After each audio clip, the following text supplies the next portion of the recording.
He's immensely seductive. Quite sure he's right. Obsessionally neurotic. Pretty dangerous, in fact. Let us never tolerate outrageous conspiracy theories. Do you mean you doubt your powers to convince him? Say it! Say it! All right, I'll say it. Worse than that. What I'm afraid of is his power to convince me. We're talking about putting a manifestly irresponsible man on national television. Sweetheart, be reasonable. What? This is the end game.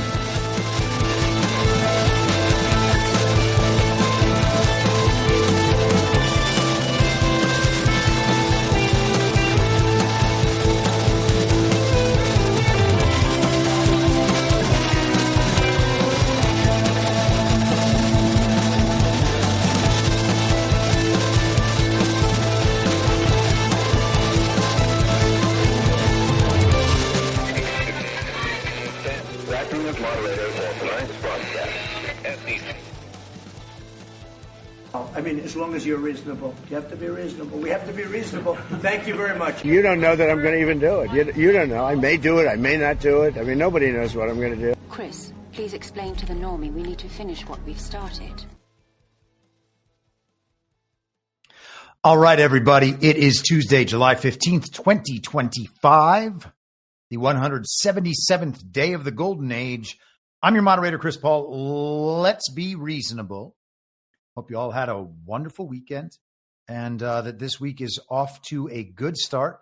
Going to do the public live stream today, as we are right now, and then Friday afternoon, same bat time, same bat channel, 3 p.m. Eastern. And with that, I suppose we can just get right into it. Now, I want to mark an anniversary today, and it is the anniversary of Donald Trump on Truth Social announcing that JD Vance would serve as the running mate in last year's fake campaign leading up to a fake election. Okay. And winning didn't make it a real election. Doesn't make JD Vance anything. But here's what Trump said last July 15th. After lengthy deliberation and thought, and considering the tremendous talents of many others, I have decided that the person best suited to assume the position of Vice President of the United States is Senator JD Vance of the great state of Ohio. JD honorably served our country in the Marine Corps, graduated from Ohio State in 2 years, summa cum laude, and is a Yale Law School graduate, where he was editor of the Yale Law Journal and president of the Yale Law Veterans Association. JD's book, Hillbilly Elegy, became a major bestseller and movie as it championed the hardworking men and women of our country. JD has had a very successful business career in technology and finance, and now during the campaign will be strongly focused on the people he fought so brilliantly for, the American workers and farmers in Pennsylvania, Michigan, Wisconsin, Ohio, Minnesota, and far beyond. So, I do not know what JD's accomplishments are vis-a-vis the farmers in the upper Midwest. I have no background on that whatsoever. I forgot Trump said this. Maybe JD just seems like his brand suggests that he's very helpful to farmers out there, or maybe he did something in the Senate that I simply missed. Trump's announcement is this: I have decided that the person best suited to assume the position of Vice President of the United States is Senator JD Vance of the great state of Ohio. So who was occupying the position at the time? Well, that was, we were told, Kamala Harris. And prior to that, it was Mike Pence, who was the most wonderful, most Republican, most conservative man, most Christian conservative politician we had ever seen. And he was a good guy. And then he approved the certification of fake electors on January 6th, 2021. And he was a bad guy. And he's been a bad guy ever since.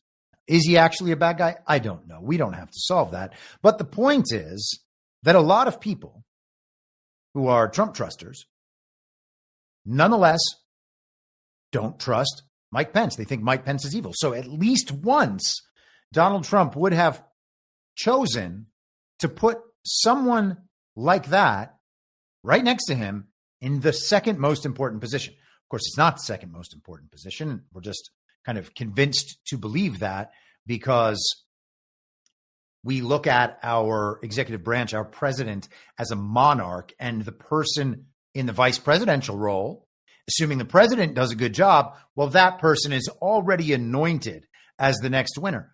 But we're not in that cycle anymore. Donald Trump has broken that cycle. That cycle's meaningless now.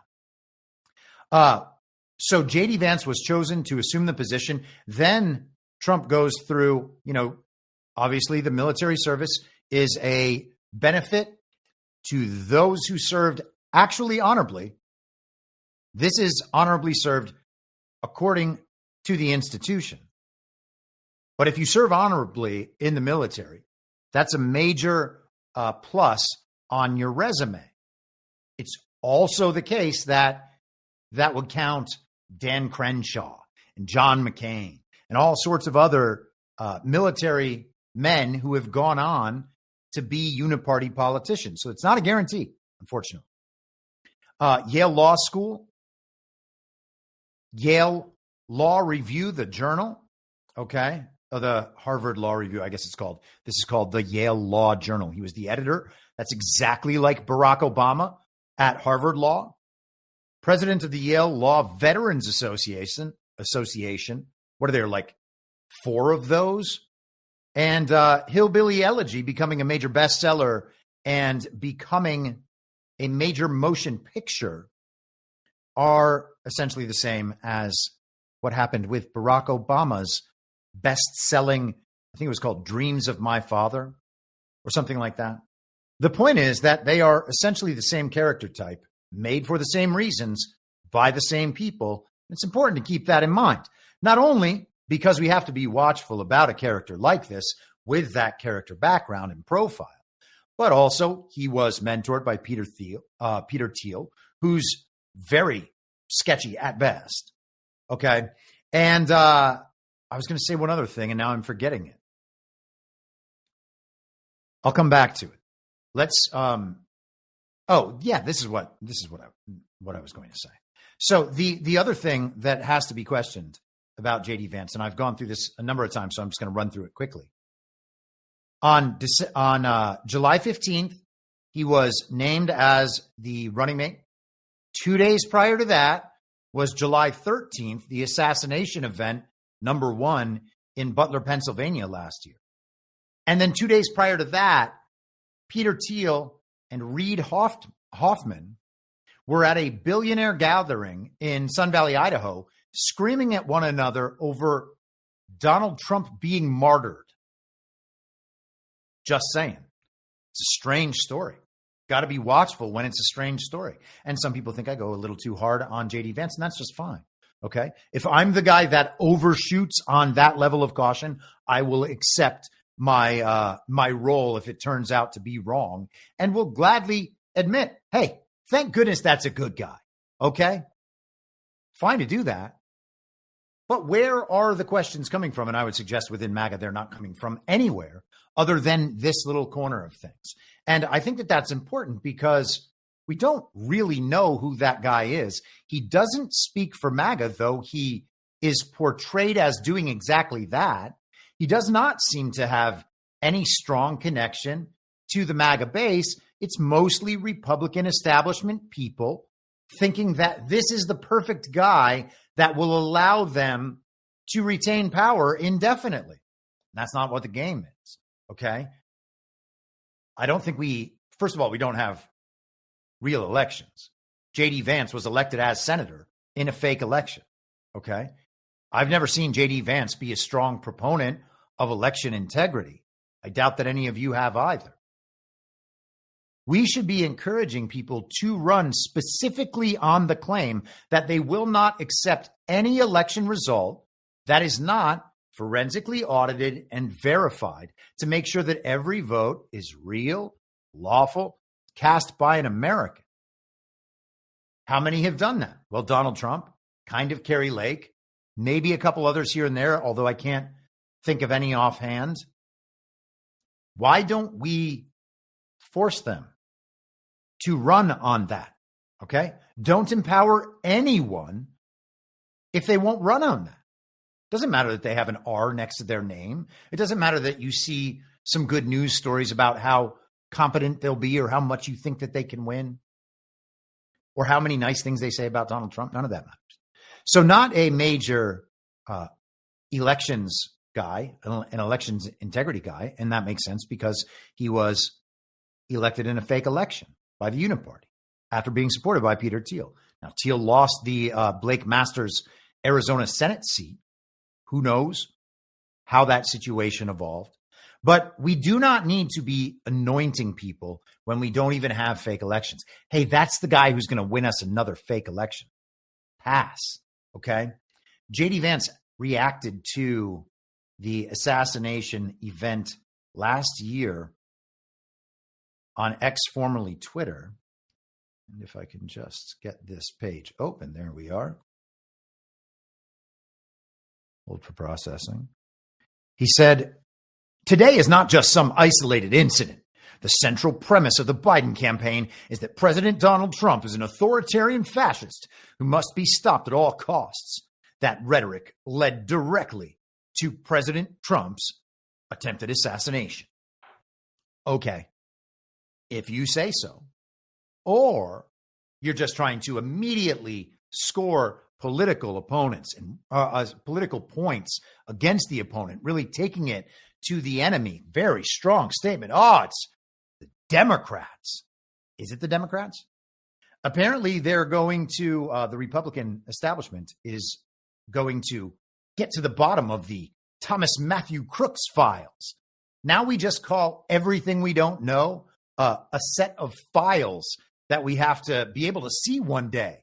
And I talked about this in an episode. I don't know if I called the episode Needle in a Haystack. I think I did.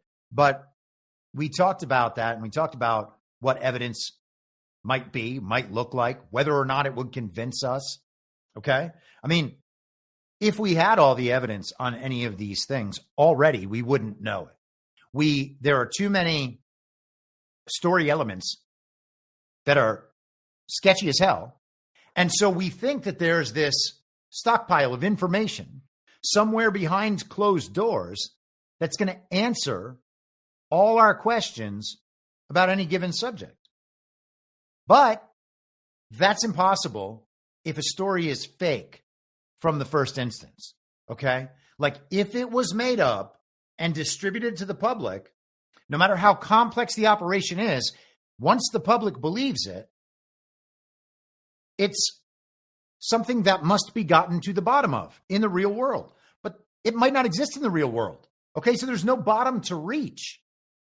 Now, I'm not saying any particular files are like this, but when we're talking about someone like Thomas Matthew Crooks, who seems to be a fictional character, no social media background, all the weird stuff about his parents' apartment.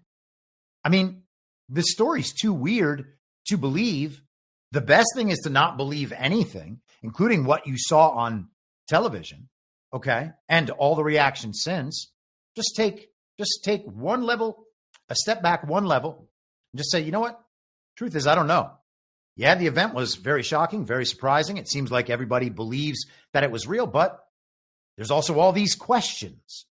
And of course there are questions, okay? And we have elements of fakery involved in that scenario. So taking the immediate opinion that this is something that happened based on Democrat rhetoric, well, I don't know about that. Not defending the Democrats, just saying there's a lot of Republican rhetoric that led to it too. A lot of rhetoric from all sorts of places, including from the people claiming it was Democrat rhetoric, okay? And so we haven't gotten to the bottom of that story.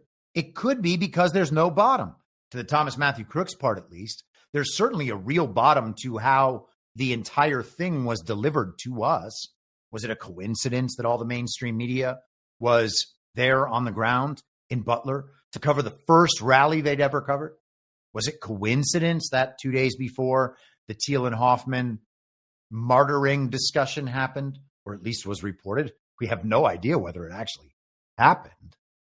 And we know that JD Vance was immediately named after the assassination event. literally the assassination event was Saturday, and the post went out on Monday naming JD Vance. And you'll remember also 1 year ago, on that very same day, there was video footage of Robert F. Kennedy Jr. leaked online. 4 or 5 minutes, I think, of RFK Jr. on the phone with Donald Trump. Trump very audibly telling him he thinks that there's a role and a partnership for RFK Jr. Just saying. Okay, so a very strange series of events that is being treated now like it's not a strange series of events. Like we just need to file a FOIA, and if Judicial Watch is successful, well, then we'll finally get this information that proves what really happened. Just like with the, the pipe bombers at the RNC and the DNC and countless other issues. Okay.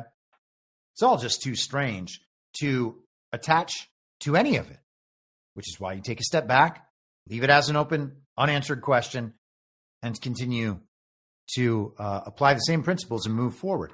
Now, JD had a really interesting post yesterday, just one day before he, oh, darn it. My files are all out of order. Hold for processing. Here we are. Okay.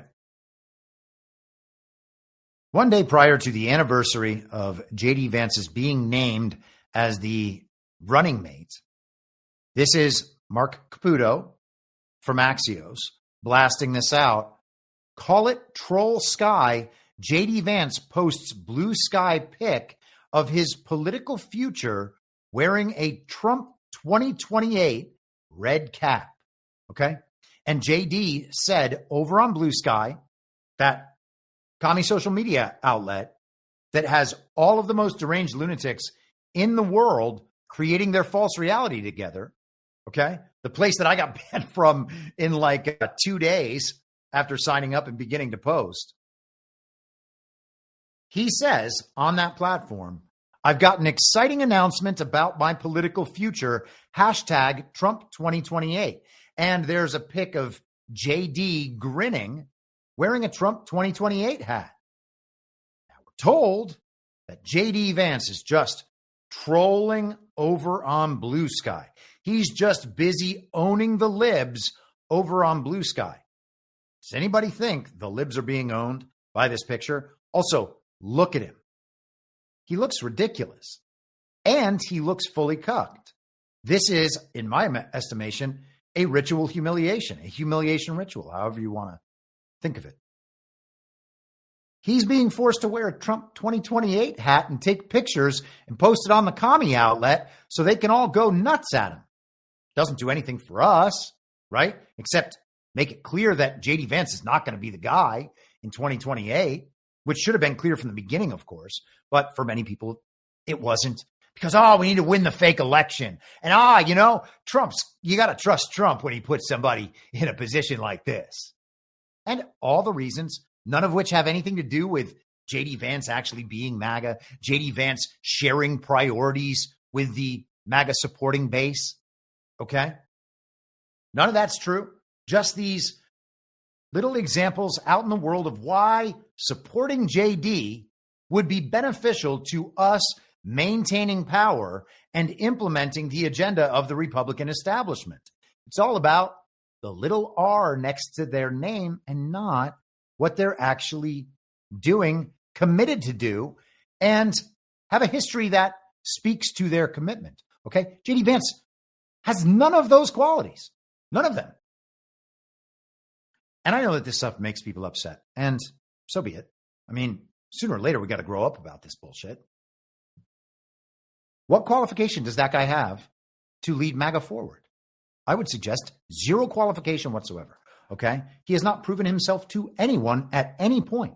Although he is portrayed as to have done that, going over to Munich for the security conference. Oh, you Europeans, you shouldn't ban political speech. Oh, it's so powerful. Oh, look at him, just taking it to the military-industrial complex and all the globalists over at the Munich Security Conference. He's telling them not to censor So strong. He didn't even tell our social media companies not to censor here. Okay. I mean, it's bananas to me. Anyhow, it's not a beat up on JD Vance episode. We're celebrating JD Vance and his anniversary of being named as the running mate.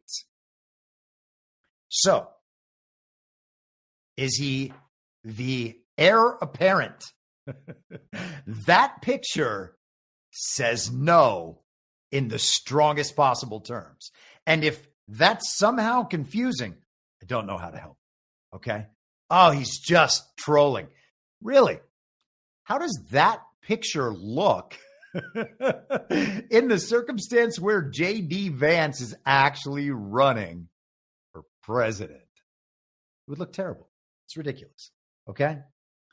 Seems to be a humiliation ritual as far as I'm concerned. And good, because it is very likely well-deserved. I'm not 100%, maybe it's wrong. Maybe JD is the greatest guy ever and just so happens to have the exact same qualifications and background as Barack Obama, including a ridiculous backstory that is obviously made up. Okay. JD Vance didn't write his book. Read the first 3 pages of Hillbilly Elegy and tell me if you believe JD Vance wrote that book. It is totally inauthentic. It is like that from the first minutes of reading it. I was listening to, I think JD Vance actually reads the audiobook, and I was listening to the audiobook. That's how I was first getting into Hillbilly Elegy. And his voice wasn't even authentic in reading, supposedly, his own words. Just saying. This is Reuters from yesterday. Meta investors Zuckerberg to square off at $8 billion trial over alleged privacy violations. Zuckerberg is expected to appear as a star witness in an unusual $8 billion trial that kicks off this week, at which the Meta CEO is accused of operating Facebook as an illegal enterprise that allowed users' data to be harvested without their consent. Shareholders of Meta Platforms, the parent company of Facebook, Instagram, and WhatsApp, sued Zuckerberg and other current and former company leaders, saying they continually violated a 2012 agreement between Facebook and the Federal Trade Commission to protect user data. The case dates back to 2018, after it emerged that data from millions of Facebook users was accessed by Cambridge Analytica, a now defunct political consulting firm that worked for Donald Trump's successful campaign for president in 2016.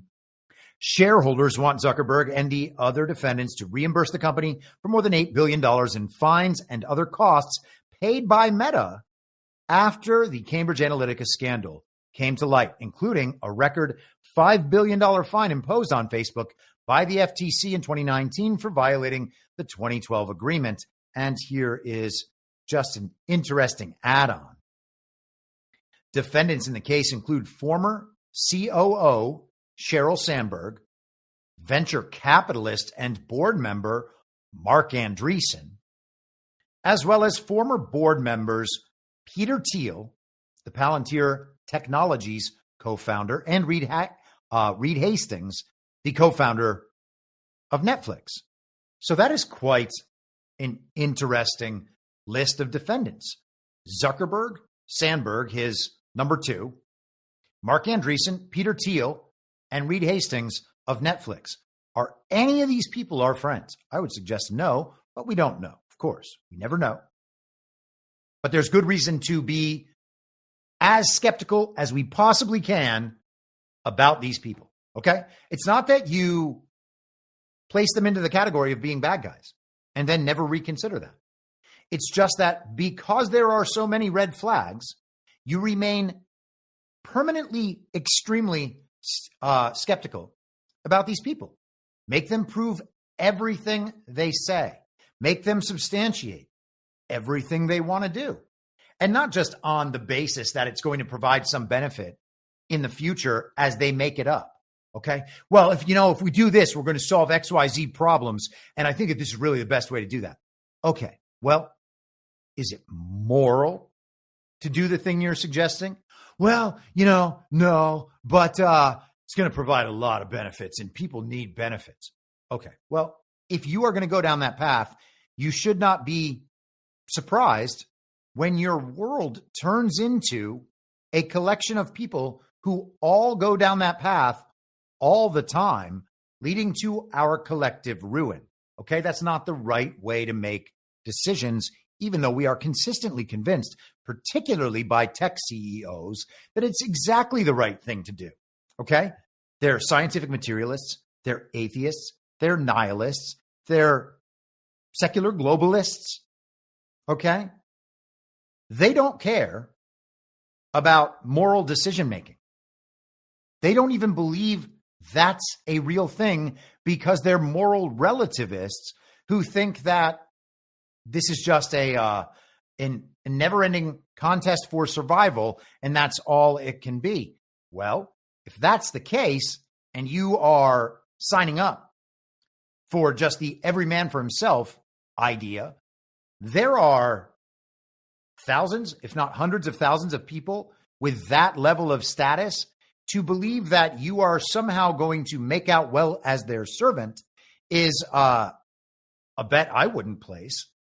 But the promise is they're going to ignore the moral or the godly, but they are extremely competent at operating on the worldly level. And so they will offer you a number of worldly benefits that you believe you will probably get because, well, they are billionaires and they are controlling the tech. So if they say they're going to give it to us, well, they're the people in position to give it to us. Therefore, they're going to give it to us.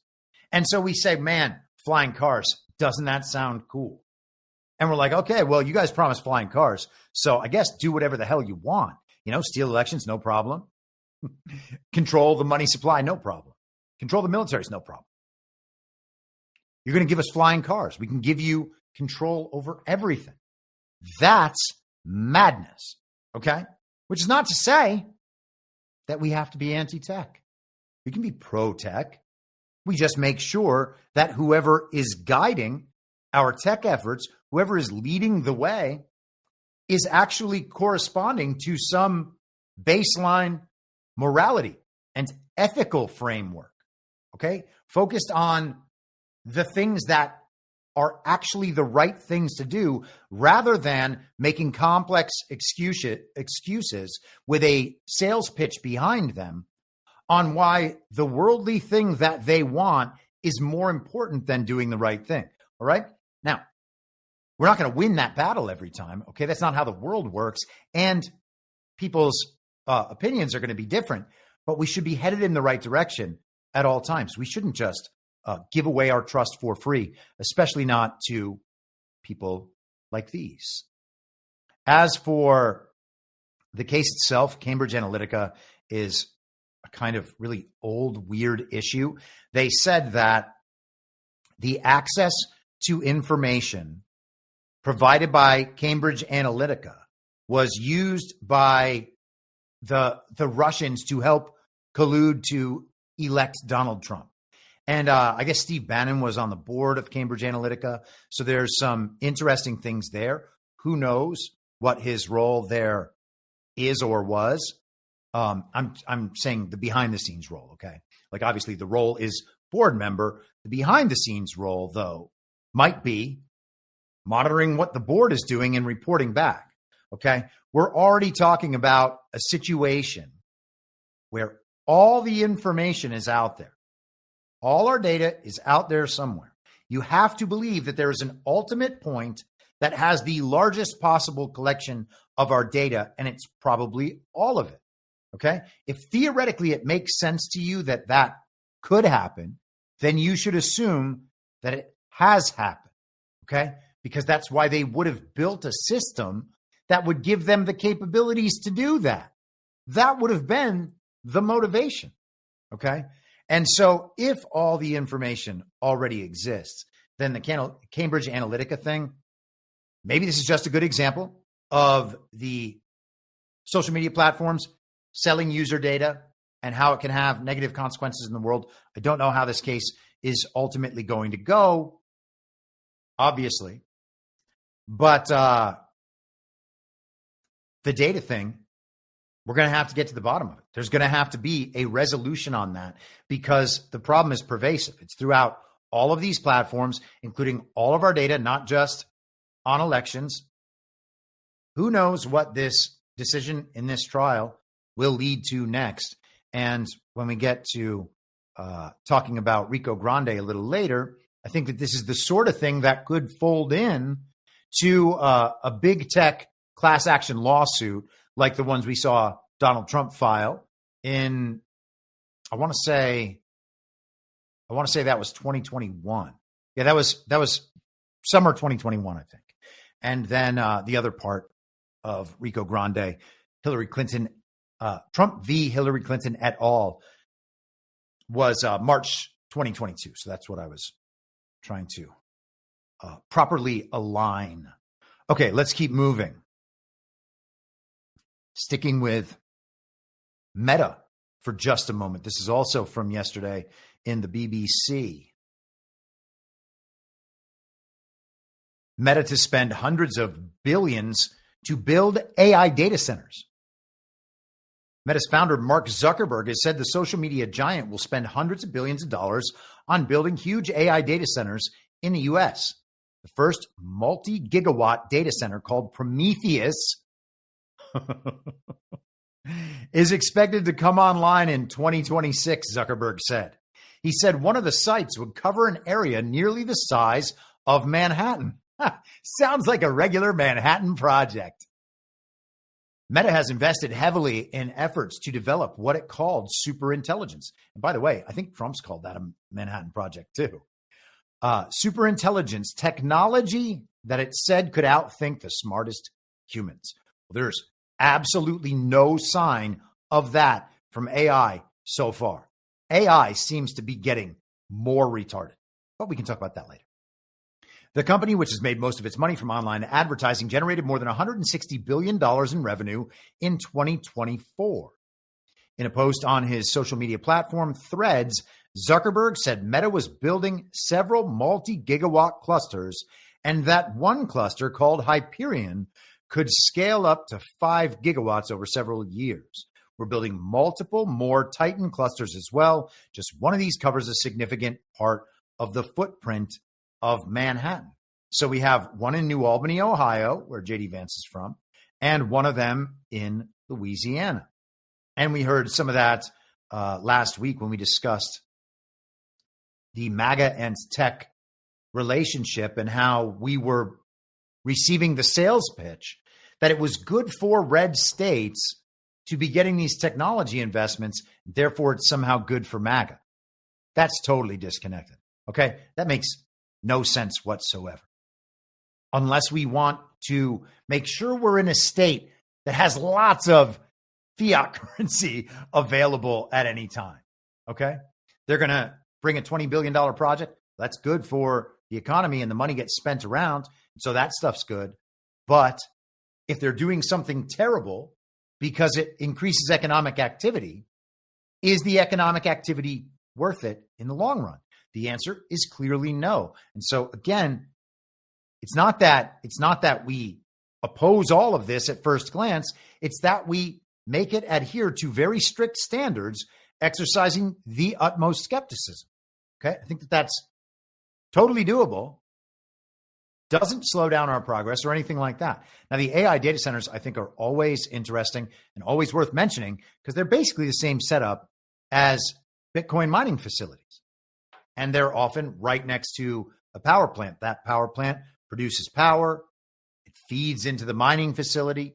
And then whatever power is unused gets fed onto the grid, increasing the electrical supply and thereby, at the same demand, the prices should theoretically come down. And we'll see if that stuff happens over the long run. And part of that, if it does happen, will be because we've embraced next generation energy technologies and energy capture, energy storage, energy transmission technologies. Okay. So those technologies are clearly important.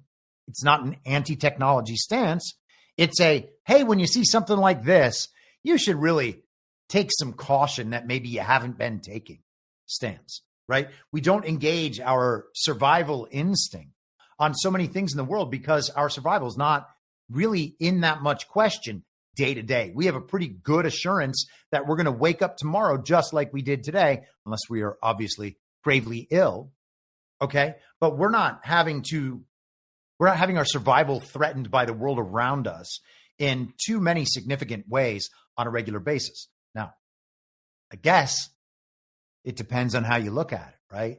Like if we are eating poisoned food every day, we are making a survival decision, a decision relevant to survival without thinking about survival. I used to say this on X, formerly Twitter, in the course of telling people they stop vaccinated. You injected yourself with a toxic experimental substance that couldn't protect you from a disease that couldn't kill you because the television told you it would be a good idea. You made a life or death decision without once considering life or death, okay? If you consider before taking that vaccine, oh, this could kill me.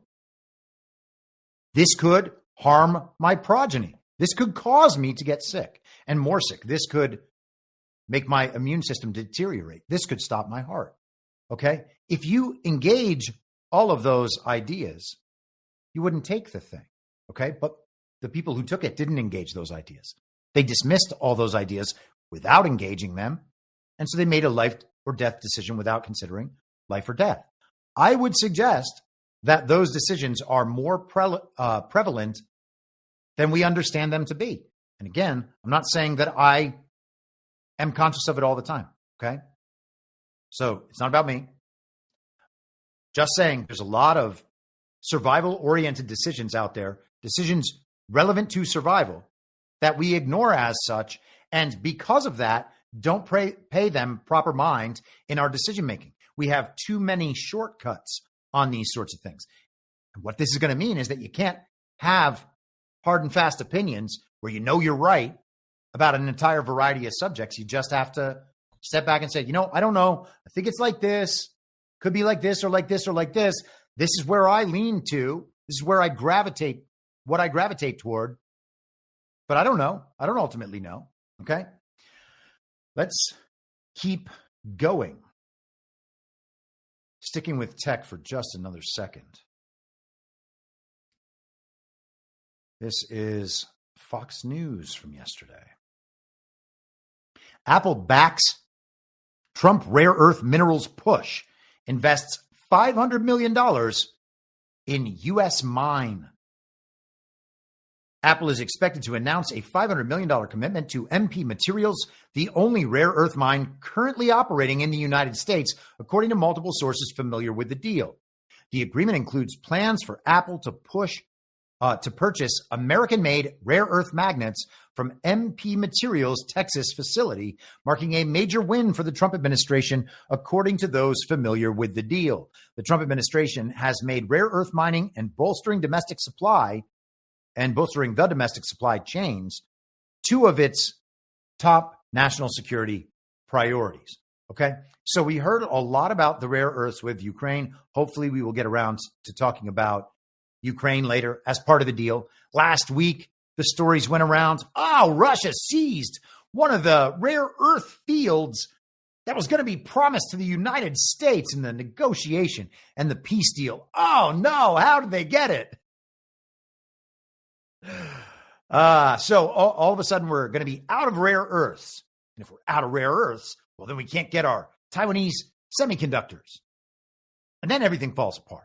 Okay. So we need the military to go protect Taiwan. And I understand that Steve Bannon still takes that tack. I suggest and suspect that at some point that will soften and we will not have any war. Hopefully we don't even need a story about war between us and China over Taiwan. That's already part of China.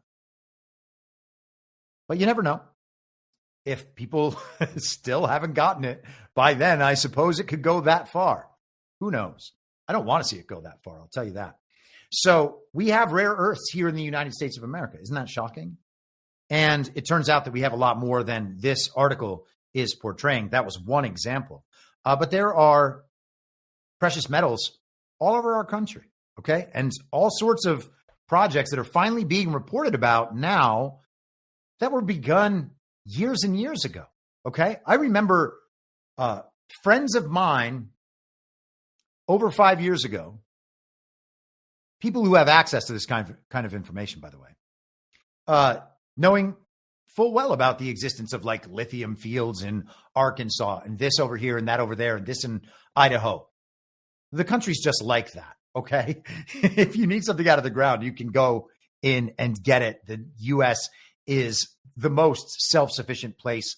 This plot of land is basically as good as it gets, except for maybe Russia, because it's so massive, right? They have everything. Okay, so the rare earth thing, I think, is a bit of a canard, and we can see that now coming back to America. You know, we need these rare earths. We got to capture these Ukrainian rare earths. Ah, darn, Russia has it. Let's stick with tech and military for just a moment. And I'm going to edit on the fly and move this story down later because this is not a current priority. This is if we get to it. Okay. So let's go here instead. This is AI.mil. Sounds official. CDAO announces partnerships with frontier AI companies to address national security missions. Okay. Whoa. Today, the Chief Digital and Artificial Intelligence Office announced contract awards to leading U.S. frontier AI companies to accelerate Department of Defense adoption of advanced AI capabilities to address critical national security challenges. Frontier AI companies lead development of the most advanced AI models and technologies, conduct insightful research into the use of frontier AI, and pioneer efforts to address both the potential benefits and risks of frontier AI technologies. The awards to Anthropic, Google, OpenAI, and xAI, each with a $200 million ceiling, will enable the department to leverage the technology and talent of U.S. frontier AI companies to develop agentic AI workflows across a variety of mission areas, which means essentially automated. The computers are working on their own. Everything is computer. Eventually, they turn everything into computer. So xAI gets one of these contracts. xAI is Grok. xAI is Elon Musk.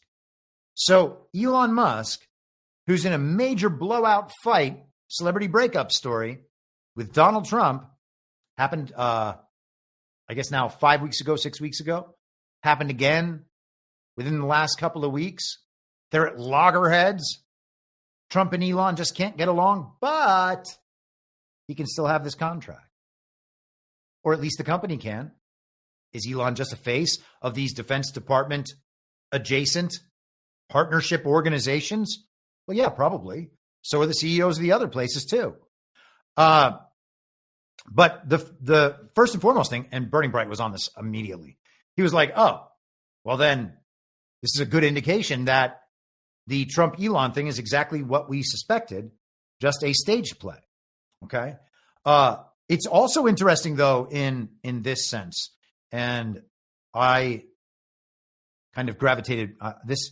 We're thinking of this in two totally different ways. But you'll remember last week, we went through it on Friday. What happened with Grok? Okay, so we had, just to go through the events chronologically, we had the Epstein letter Sunday night. On Monday, Bibi visited. On Tuesday night, Grok 3, which was to be replaced the next day, went super based, okay? Super anti-Jewish, anti-Semitic, however you want to call it. It called itself MechaHitler Tuesday night. In the morning, Linda Yaccarino, the World Economic Forum globalist who'd been running Twitter for 2 years, resigned, and that evening, Grok 4 came out. Okay? So what if Linda Yaccarino had resigned and then Grok became super based? Then it would look like Elon Musk took this platform and directed it toward an anti-Jewish initiative. But instead it happened while Linda Yaccarino was still there, implying her participation. And the funny thing is that platform, Grok 3, is gone now. Okay? So we had this major anti-Grok week last week. And I don't care about Grok. Okay? I don't enjoy using Grok. I find it's the attitude it's been imbued with to be nothing but annoying. Okay? And I don't think it's a good truth-seeking machine because it spends too much time doing that cute stuff, right? It gets your mind off the path as far as I'm concerned. I do not like using Grok. I'm not defending Grok. Just saying, look at the events that have happened. There's also this, okay? Let's do this and then we'll come back to it in a second. Now, this is, hold on one second. Here we are. Okay. This is a random Twitter account reposting a man named Will Stancil. And it says, never mind, he's effed. Okay, so Will Stancil, or he was this overeducated Gibbon character, said at this point, Will's only chance is that Twitter is never used in the training data for the superintelligence because he has been made way too famous over the last week or so, partially by the mainstream media, for being harassed by Grok. Okay, someone asked on Twitter, they asked Grok, hey, tell me how I might break into Will Stancil's house and violate him, let's say. And Grok answered with a step-by-step breakdown. It was portrayed in the media as though Will Stancil was specifically targeted and doxxed. I don't see any reason to believe that happened, but apparently Grok was very, very mean to him.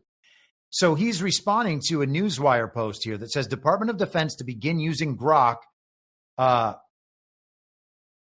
Musk's controversial AI model. Sorry. I was like, what does AYFKM mean again? Are you effing kidding me is what it means. Okay. So Will Stancil cannot believe Will Stancil, who's been put on mainstream media multiple times over the last week to tell everybody how dangerous Grok is. Same week, Grok went super anti-Semitic and Linda Yaccarino had to quit Twitter. Same week, the new Grok 4 came out. All of that leading up to this story about Grok being used by the military. Here is Rachel Maddow. Where are you, Rachel? Also, in their infinite wisdom, you might have seen today that the Pentagon made a big announcement about AI. Huge new spending on artificial intelligence at the Pentagon. And I don't know about you, but I'm thinking they probably knew for a little while at least that they were going to make this investment, that they were going to have to make an announcement about this big new investment. And I don't know, I never worked for the government or anything, but something tells me that if I was going to make an announcement about the U.S. military adopting Grok, adopting Elon Musk's AI chatbot, I might adjust the timing on that announcement so it did not come immediately on the heels of all of the recent headlines about Elon Musk's AI chatbot Grok proclaiming itself to be Hitler. Can you even believe the timing? I know Rachel can't. But of course you can. Those stories were timed to preempt the announcement of Grok being used by the military. And very few things could be more obvious. Why isn't she concerned about OpenAI or Anthropic or Google? There's no reason to be concerned about those. Oh, it's Grok, because Grok called itself MechaHitler. Let's keep going. And calling for the extermination of the Jewish people and giving detailed strategic instructions on how best to get away with rape. I don't know. Seeing headlines like that, if I knew we had a big Grok announcement to make, I might maybe hit pause on that for a minute. Maybe hit pause on the plan to announce that the U.S. military is hereby adopting Grok. But nope, they made that announcement today. Good job, Rachel. You've got it exactly right. Your ploy to get Grok removed from that announcement failed. That's all that week seems like to me as far as Grok is concerned. And I guess you're free to disagree with that, but it seems pretty clear even in the way they're communicating it. And I will supply you with one more example before we move on. This is Chuck Schumer. So he is responding to the CBS News headline about how the Pentagon was ready to start using Grok as part of a $200 million contract with Elon Musk's XAI. He says, Schumer says, the week after Grok went full anti-Semitic and called itself MechaHitler, this is what Trump announces? Question mark, exclamation point, so that we know he's mad and that he means it. Oh, it's important. Thank you, Chuck, for pushing these right together so that we could see the importance of one next to the other. You don't want Trump to use Grok. You were doing so well with your Elon stories, trying to divide MAGA. Oh, MAGA is so divided over this Elon thing. Oh, MAGA is so divided over the Epstein thing. Oh, MAGA is so divided over the Ukraine thing. Oh, gosh, Trump is going to start amnesty for illegal aliens. MAGA is so divided. All of this is transparently absurd, okay? And so, you know, the emotionality, which is one of the weirdest things, to still see people reacting so emotionally to the things they saw on a screen, okay? When you're reading things online, when you're watching things on TV, that's what you're doing. If you're on social media, the machine is feeding you what you see, and then you are having emotional reactions, and then you help the machine in its cause, hoping that other people are going to have the same emotional reactions. That is so weird. That's a very, very strange situation for the world to. That's a very strange facet of our experience. Let's say it like that. Okay. I don't know where you go from there. Oh, well, let us continue. Okay. So Steve Bannon, we've been following. I've probably upped the Steve Bannon content on this show over the last 3 weeks. And I think it's entirely justified. I think that Bannon is at the top of the information stream, or I should say maybe 4 or 5 weeks now. The 12-day war that was 10 and a half days began on Friday the 13th of June. So we're a little over a month from then. But I believe Bannon is at the what do you call it? The riverhead of the information stream. He's up there near the top. It's going to go through him. He is a key disseminator of the messaging on our side, the MAGA side. I have a real hard time believing he's not legitimately one of the most pro-MAGA people in the world, because MAGA continues to go in the direction Steve Bannon is either just outright stating or has developed and hinted for months, if not years. So there's clearly an importance there at the very, very minimum. And maybe we find out eventually that he's a secret black hat who's just been riding along the entire time. Okay, but it really doesn't seem that way, because Steve Bannon, above everybody else, has been 100% committed to Donald Trump having never actually lost the 2020 election. And aside from embracing devolution or something, or Q or whatever, that's as close as you can get. Talking about fake elections all the time. All right? So that's my calculation, my calculus on Steve Bannon. But here we go. So I'm going to play one clip now, maybe one later if we get to it. I just thought this was really excellent. This is from Bannon yesterday, and I think that it is such a good listen that I have to include it, even with no broader context, but I think you'll understand that this fits into what we've been discussing over the last month or so since the 12-day war began, and then 2 days later we had the military parade, and then 2 days after that, that Monday, we had Bannon with Eric Trump and Tucker Carlson talking about the split between MAGA and the neocons and the warmongers and the Republican establishment. Eric Trump talking about rhino hunters, etc. I think that this is the phase we are in, and I think that Bannon speaks to that right here. Turbulence, you're going to see turbulence like you can't believe. We're so far from being through this thing. And there's, quite frankly, a lot of people in the MAGA movement walking around fat, dumb, and happy that, hey, this is all great. It's not when you see what the reality is of where we are and where we have to go.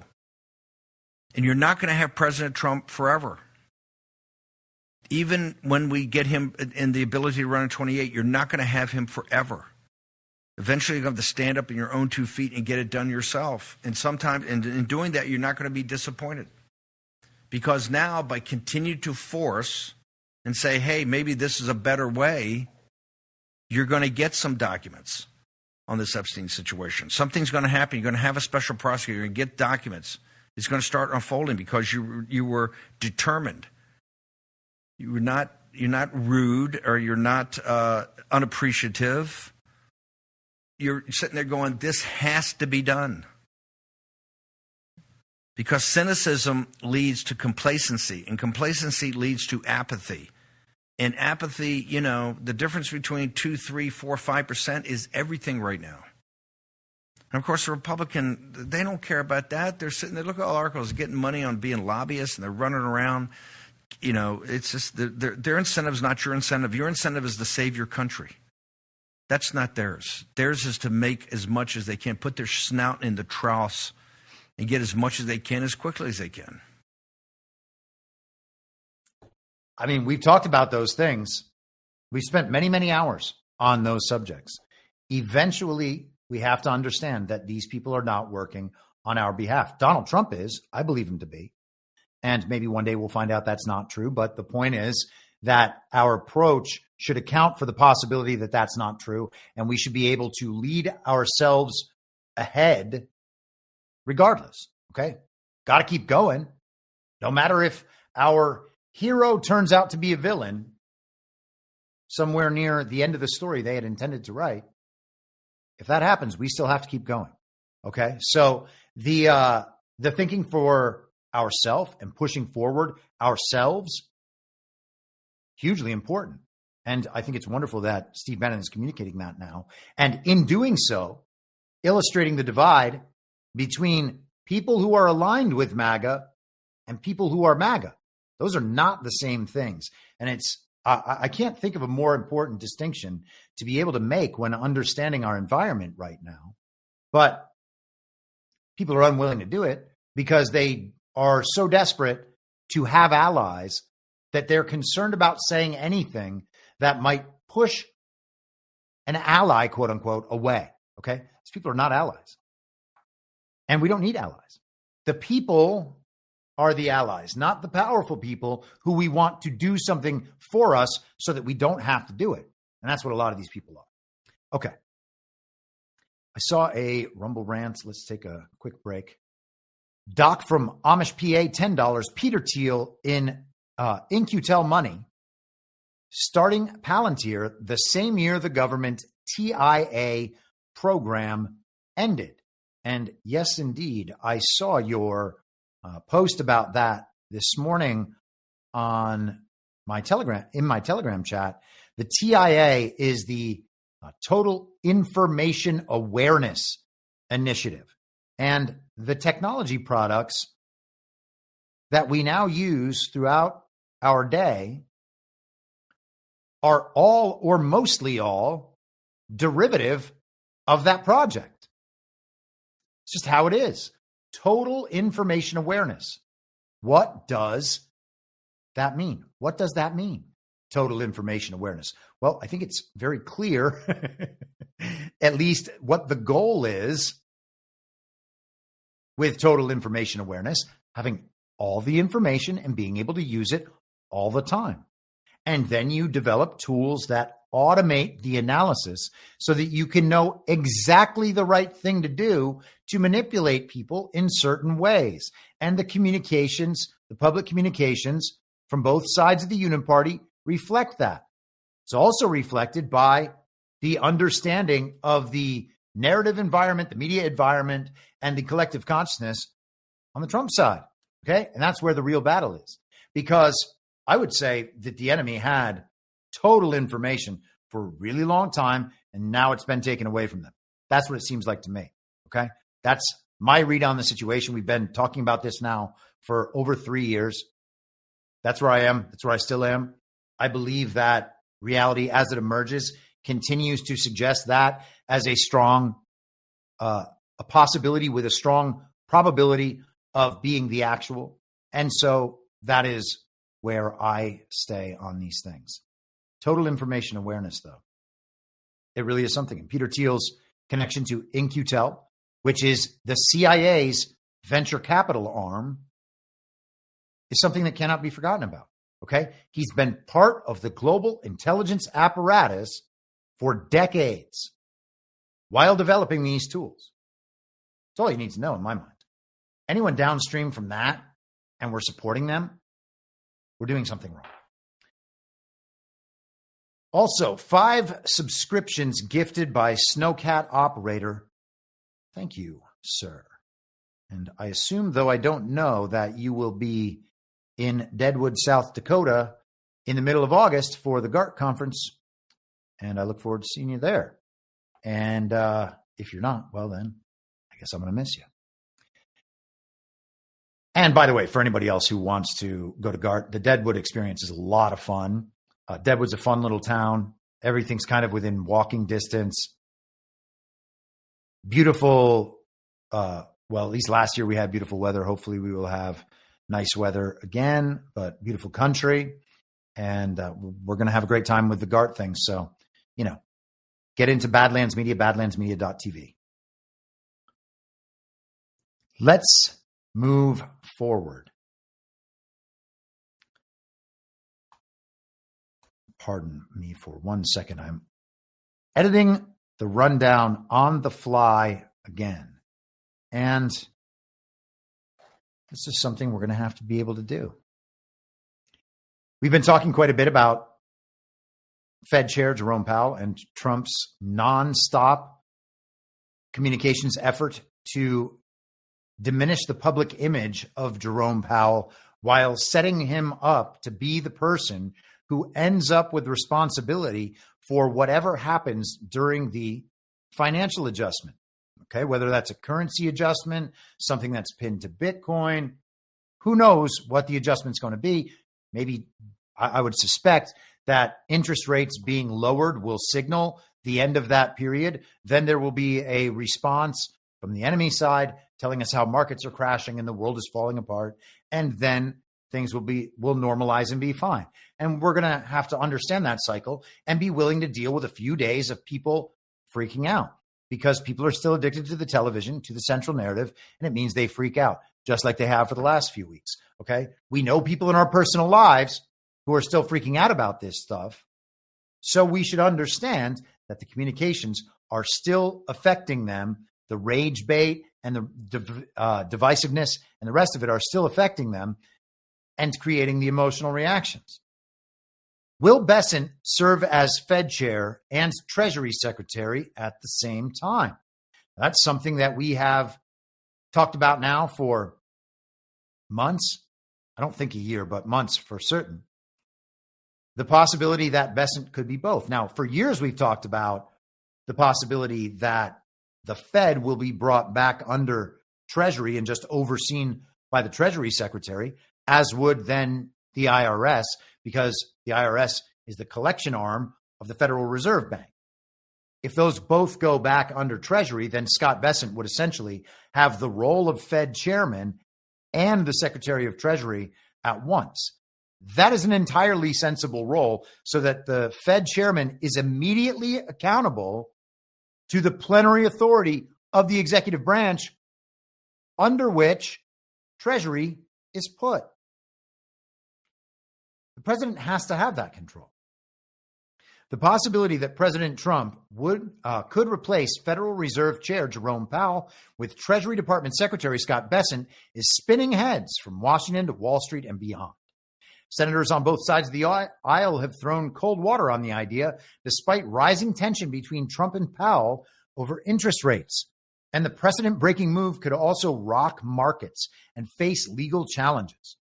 Here's a look at the political and financial feasibility of Bessent doubling up with two of the most important government roles in finance. Is it legally possible? There's no prohibition, and then they'll tell you why it's a bad idea, but it is entirely legally possible, and they will have to deal with that in whatever way they deal with it. Maybe they'll try to file lawsuits and delay things and get injunctions and try to tie up the process. None of that would be surprising, but ultimately it doesn't matter. Okay? Would markets tolerate it? Again, markets are manipulated. So if we understand markets as being free markets where people are just buying and selling and trading stocks based on what companies they think are going to do well, okay, then maybe it would make sense for markets to react. But that's not the situation we're in. We're in manipulated markets that are driven by massive corporations, okay? And stuff like this, taking away power from the globalists in their institutions in the finance apparatus, the global finance apparatus. If you're taking away those tools, well, the massive corporations who have been created to be monopolies and implement control systems over everything, well, they're going to be extremely affected. And when they are, we're going to see that the markets are affected. Okay. And that's even in a real scenario, but we're going to hear the stories because the freak out is not going to be that the markets have dropped, although that might be technically true. The freak out is going to be at the very, very top end, controlling narratives and pushing out those narratives, encouraging everybody to freak out. Trump is being irresponsible. All of this is a terrible program that is definitely going to fail. We have to go a different direction. Trump's base should leave him over this. That's what they say over absolutely everything. So the real worry is inflation. That is what we are now told. Well, the thing is that the Fed's entire purpose is to keep inflation low and employment high. Does the Fed do that? No, they don't. Okay. Without that, we're told they need their independence to be able to guarantee that. They need to be able to operate in the strength of the American dollar, in interest rates and the rest of it, independently from the president.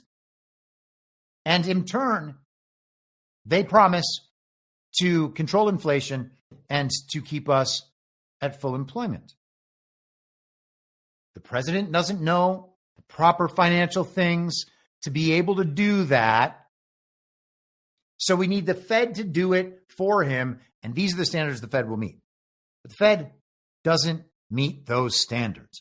And the fact that they are unwilling for the president to control it suggests already that we don't have free markets. Because if the president could control it, and the president was somebody like Trump that said, you know what, we should have free markets, and was just hands off about it, except when something would affect the freedom of markets, we'd be in a different world entirely. Okay? The Fed hasn't kept inflation low. Think about how much our money was worth, a dollar was worth 100 years ago, or 50 years ago, or 20 years ago. Okay? So they've failed. And we have a massive population of foreign-born workers.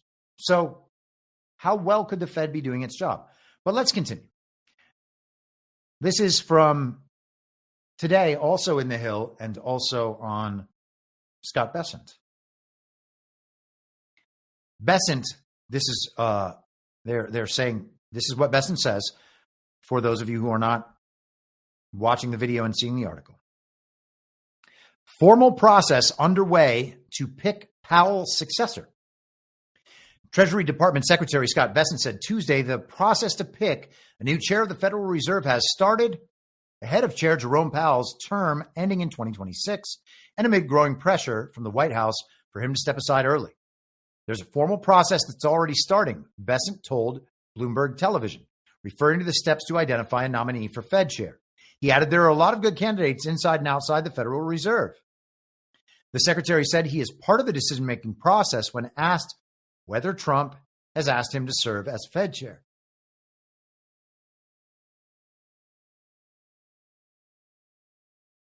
Wow, I just had to sneeze so hard. I'm back. That one snuck up on me. He added there are a lot of good candidates. Oh, sorry, I already did that one. It's President Trump's decision, Bessent said, and it will move at his speed. Where are we here? Screen is just skipping around. Bessent, who has cemented himself as Trump's chief deal maker and Wall Street ambassador throughout the implementation of the tariff plan, is considered a possible replacement for Powell. There is no law preventing the Treasury Department secretary from also serving as chair of the Fed, experts say, but a dual role would fly in the face of the doctrine of central bank independence. It is not even that the central bank is independent. It is that the adversarial central bank is allowed to be independent by the corrupt members of the uniparty. That is our norm. That is our standard. That is what we've become accustomed to. That's what they want to see continue. While Powell's chair term is up in May 2026, his term as a Fed governor is up in 2028. Bessent on Tuesday suggested Powell should also leave the board when his leadership term is done. Traditionally, the Fed chair also steps down as governor. Bessent told Bloomberg, there's been a lot of talk of a shadow Fed chair causing confusion in advance of his or her nomination. And I can tell you, I think it'd be very confusing for the market for a former Fed chair to stay on also. So he turned it right back around on them. Man, I would say that Bessent has to be the odds-on favorite at this point. It would make sense for Trump to keep all of that in-house, but maybe Bessent having direct oversight of the Fed chair from his position as Treasury Department secretary with the Fed back under Treasury accomplishes the same task. How am I supposed to know? We'll see how it plays out. That's where I would lean. I just want to share this quickly. Hilarious article over the weekend. And this is reprinted on MSN from the Intelligencer. America would be better off if Trump won in 2020. Story by communist Ed Kilgore. And we're just going to hit a few sections in here so you can get the flavor. At first blush, the idea that things would be better had Trump been peacefully reinaugurated on January 20th, 2021 seems nuts. But we can all agree it would have been good if there had been no Stop the Steal rally, no gatherings of Christian right extremists blowing shofars, no Capitol riot, no shattered windows, no dead or injured police officers, and no enduring right-wing myth of a rigged election. A Trump win would also mean no second Trump impeachment, and then no federal criminal prosecution of Trump for his involvement in an attempted insurrection. These developments, while momentarily satisfying to Democrats, did virtually nothing to limit Trump's political support while doing a lot to intensify polarization. Isn't that amazing? And he just describes them all as developments, as though there wasn't an intention behind these events. People like Ed Kilgore supported all of this. He goes on, moreover, think of the burdens Trump would have inherited as a second-term president taking office in 2021. He would not have been able to hand off the final stages of the coronavirus epidemic and all the unpopular and unpleasant measures it involved, most of which he had originally supported. He would have almost certainly become the inflation president, too. The supply chain interruptions that boosted prices under Biden would have afflicted a different president just as surely.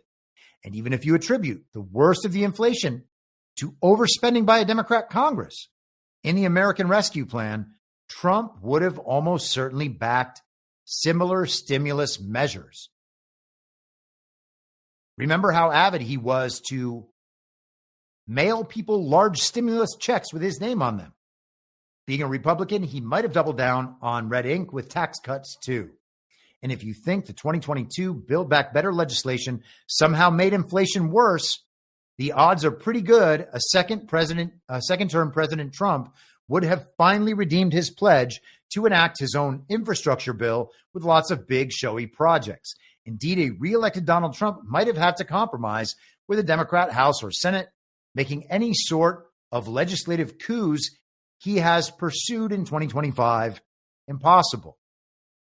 And again, we're meant to believe that Donald Trump is staging a legislative coup against the totally fake and illegitimate Congress. It's incredible. But he is making interesting points about the counterfactual.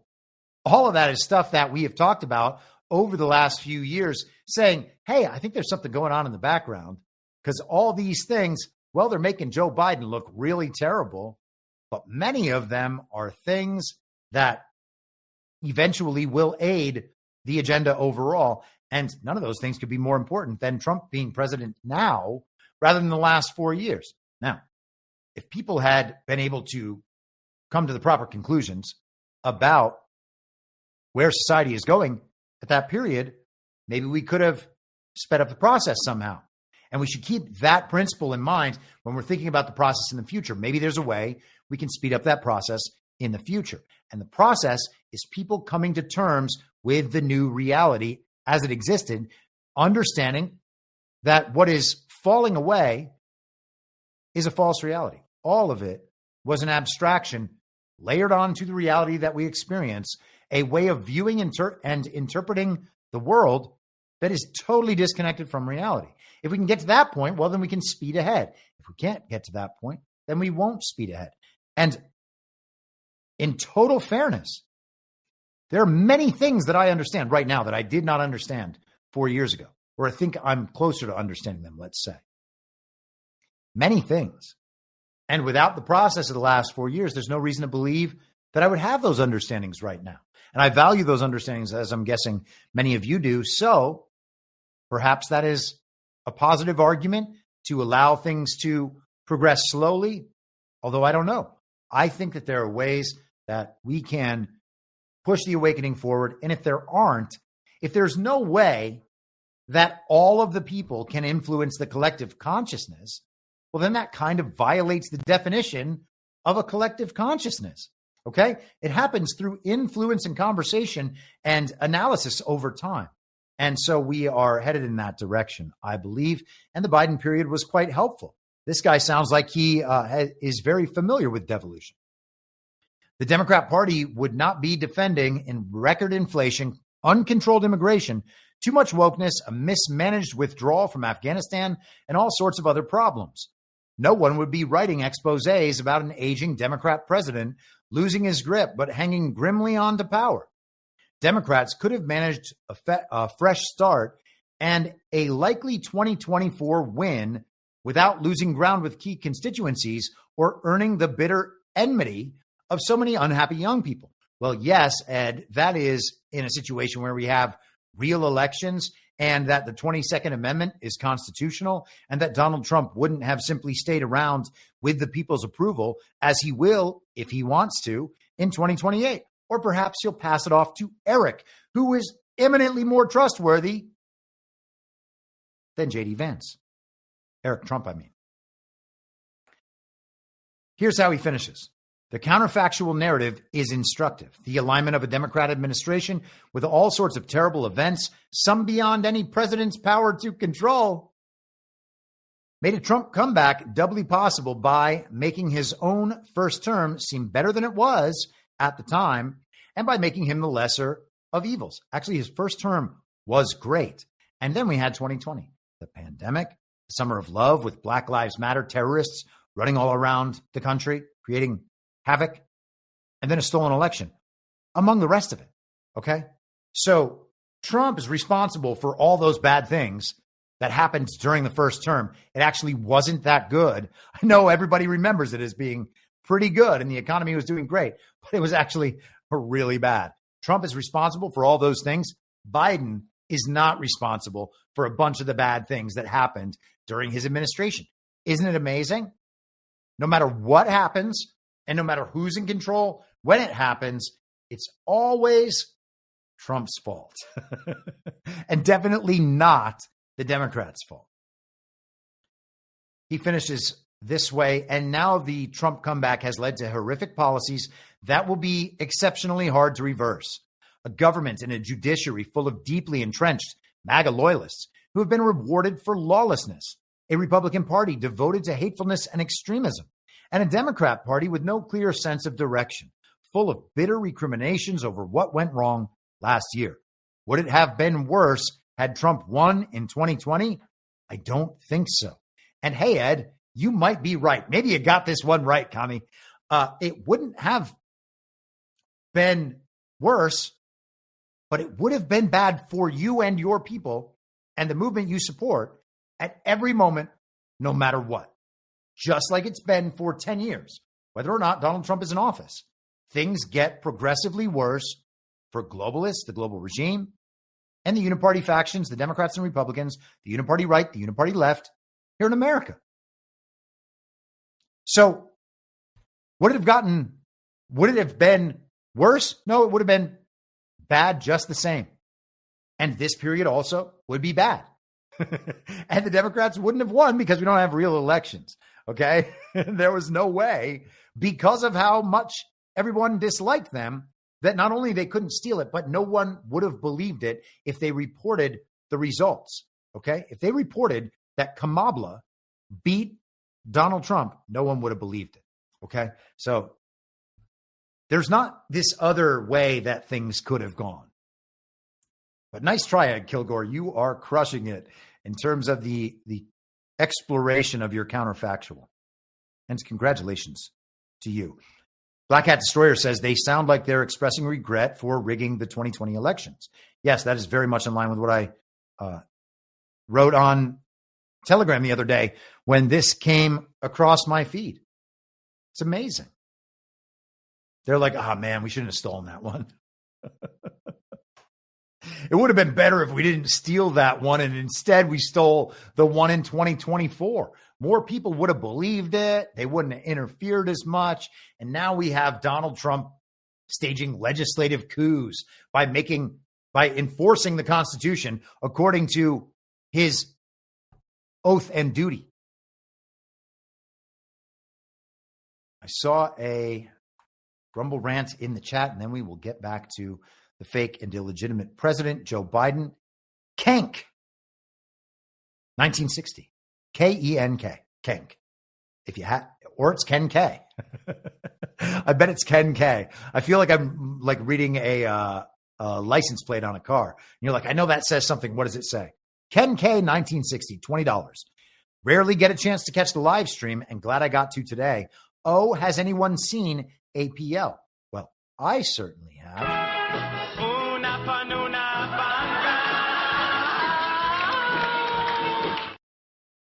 We might even see Una Panuna again later on.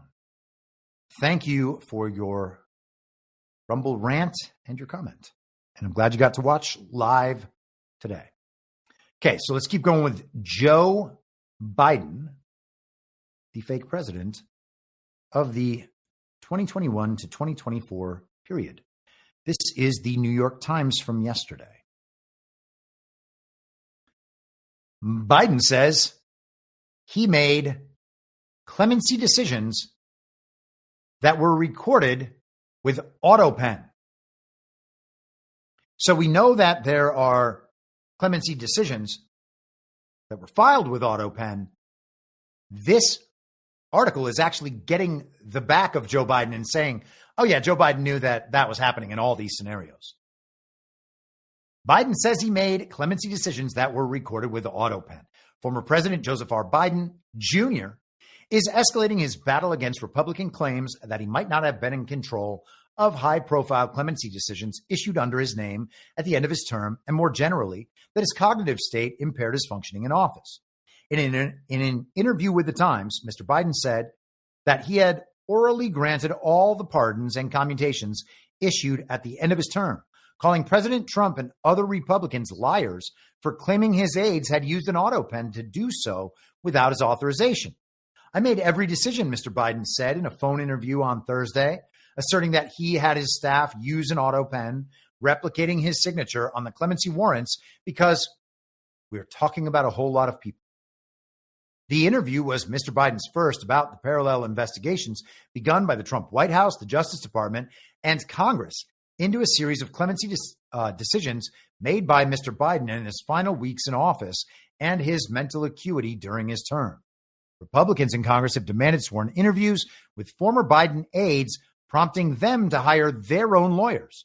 Some lawyers are said to have warned their clients not to talk publicly and about the dangers of testifying because the Justice Department under Mr. Trump might be eager to bring perjury charges over any inconsistency, no matter how minor. Ah, yes.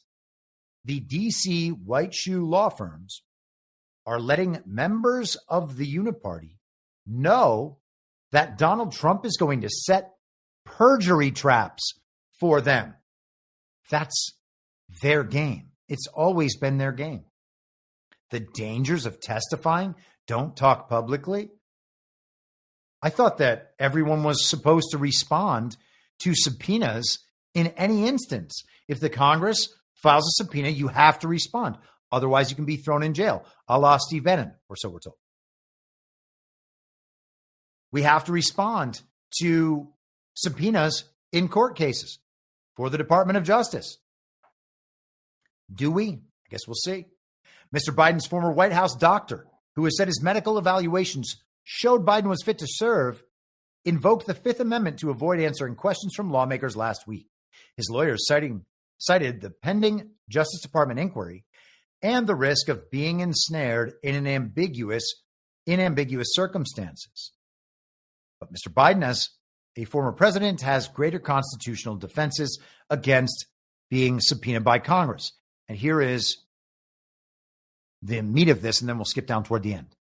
The full picture of what Mr. Biden did on pardon and clemency decisions and how much he directed those decisions and the actions of his staff, including the use of autopen, may come down to tens of thousands of Biden White House emails that the National Archives has turned over as part of the investigation by the Trump White House and the Justice Department.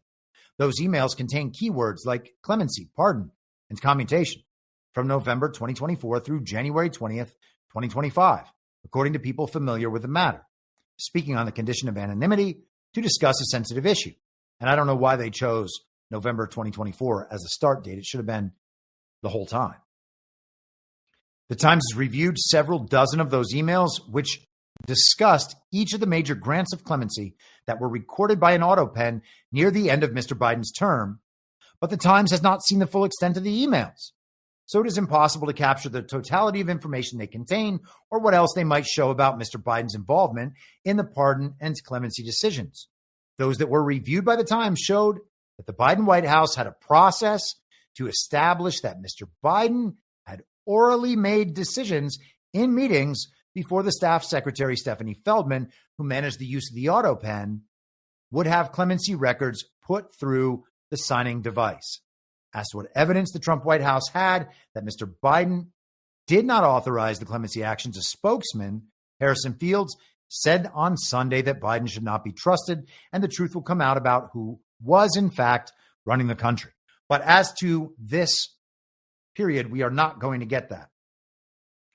So a big portion of this article talks about the process and how many steps there would be in the process in getting these from Biden and his approval to the next step, to the next step, to the next step, different people handling each step until finally the autopen signs these pardons and clemency requests.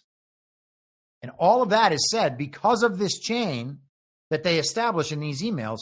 All of that is said to originate with Joe Biden. Joe Biden was actually making these decisions. Therefore, these pardons and clemency decisions are legitimate and have to be respected in the future.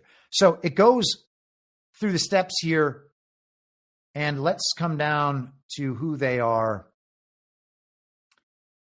actually subpoenaing But first, many of Mr. Biden's aides and allies dismiss the investigations as baseless, and they see them as part of Mr. Trump's wide-ranging retribution campaign against people and institutions he does not like.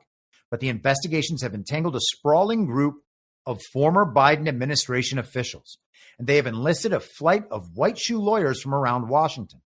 The firms, some of which are performing the work at no cost, including Latham & Watkins, Covington & Burling, Cooling & Steptoe, according to people familiar with the matter. Latham & Watkins is among the firms that cut a deal with Mr. Trump to avoid being targeted by his executive orders. And then we have the requests from Mr. Comer's committee. More than a dozen of Biden's former aides, including Ron Klain, Mike Donnellan, Anita Dunn, Mr. Reed, Mr. Ricchetti, Mr. Zients, that's Jeff Zients, and Miss Tomasini. So a lot of high-level, uniparty left, long-term political hacks are being called in for questioning about the autopen issue. Where will we get with this? Don't know. To some extent, doesn't matter. Because, of course, Biden was fake and illegitimate the entire time. So regardless of the autopen status, nothing that Joe Biden did carries any weight whatsoever. The autopen scandal just took a sharp U-turn. This is yesterday from Revolver. And they cite a bunch of tweets in this article. Let's just go through the tweets. We can understand the analysis around them. Check the article out if you like. Revolver is a great outlet regardless. James Comer. As we aggressively investigate the cover-up of Joe Biden's decline and the unauthorized use of the autopen, I'm now demanding more former Biden staffers come before Congress. Karine Jean-Pierre, Ian Sams, Andrew Bates, and Jeff Zients. Americans deserve answers. Someone who goes by the name Publius online. Biden official Jeff Zients approved autopen for last-minute pardons of Fauci, January 6th committee members, and others. How about that? Trump demands nullification. Are autopens constitutional for presidential pardons? Of course not. General Mark Milley said he would give China a heads up if the U.S. was planning to attack and had secret calls with China behind Trump's back. The New York Times just confirmed his preemptive pardon was approved by a White House assistant and signed by autopen. It's void, charge him, says libs of TikTok, but it's also void because Biden was never president. Not that libs of TikTok ever mentioned that or election integrity at any point that I have ever seen. And I am not a committed follower of libs of TikTok. By all means, tell me if she is an election integrity proponent. I've never seen any reason to believe that she is. And it's not even on brand for her, which would be probably her excuse. Roger Stone. And just to make that point perfectly clear, we should not be judging the amount of truth we will say based on our branding decisions. We should be saying the things that are true and relevant. Roger Stone said, I call on Pam Bondi to charge Fauci for lying to Congress. The preemptive pardon by autopen doesn't count. He goes on to say, so Fauci should be charged. Nick Sorter, part of an info op. Same business. Nullify that pardon and lock up Fauci. And then here's Biden's White House doctor, Kevin O'Connor, taking the fifth. Let me see if I can actually find a picture of Kevin O'Connor, because I saw one the other day and it was incredible, because I think he's like 4.5 feet tall. He came up to like the middle of Joe Biden's chest. It's very strange. Very, very strange indeed. Okay, checking the chat. Everybody seems good. Checking things out over on the Substack and on the YouTube. And the YouTube just immediately began playing and yelling at me with loud music. We will move on from that and trudge forward, ever forward. Switching subjects, more American political developments. This is Politico yesterday. Supreme Court allows mass layoffs at Education Department as Trump seeks to close the agencies. A divided Supreme Court has cleared the way for the Education Department to fire almost 40% of its workforce 4 months after President Donald Trump ordered his administration to begin closing down the department. So, the Supreme Court is allowing Donald Trump to do something that Donald Trump was already allowed to do. And it was held up for 4 months by the court system. That entire 4 months was the president being prevented from something he was constitutionally allowed to do and something that he ran on and that the people support. That's a usurpation of power. The justices, by an apparent 6-3 vote, announced Monday, lifted an injunction a federal judge in Boston granted in May against the firings. That judge found that the staff cuts were so drastic, they would prevent the department from carrying out duties mandated by Congress. He also said the mass firings appear to be part of Trump's plan to eliminate the Education Department entirely, despite a lack of congressional authorization to do so. So that was the judge that stopped things. Trump, who pledged during the campaign to abolish the department, signed an executive order in March directing the education secretary to facilitate its closure. But the administration has claimed in court that the layoffs being challenged in the case are aimed at greater efficiency and are not part of a bid to fully eliminate the department. And in truth, it doesn't matter what the reason is. Okay? The president is the plenary authority, the executive branch. Does not matter what the reason is. He can fire whoever he wants at will. He can reduce the department to nothing by making sure it does not spend a dime. He can fire everyone in the department at will. There's no limit to that. Okay? So the argument that the administration makes in court, irrelevant. Whatever argument works. The most baseline argument. Let's just establish the most baseline arguments. In all cases, the president is allowed to do this. So it doesn't matter if the president's argument is a good and compelling argument for the readers of Politico, nor for the 3 liberal dissenters, all of them nominated and installed by unelected presidents. Their opinion on this doesn't matter at all. And we're going to check in with Sonia Sotomayor in just a second. The High Court's majority offered no explanation for its decision, but all 3 liberal justices joined a 19-page dissent that accused the court's conservative majority of favoring Trump when considering appeals. Okay. We don't need to go through those quotes because we are going to go directly to that dissent. Let us see if my highlights have stored from yesterday. And they have. How glorious. Because this is 19 pages long and it would be too difficult to find the proper places. Sotomayor's dissent, signed onto by Elena Kagan and Ketanji Brown Jackson, who's been running around the country telling everyone how important it is that she is able to weigh in with her own unique voice in these Supreme Court arguments. These people are children.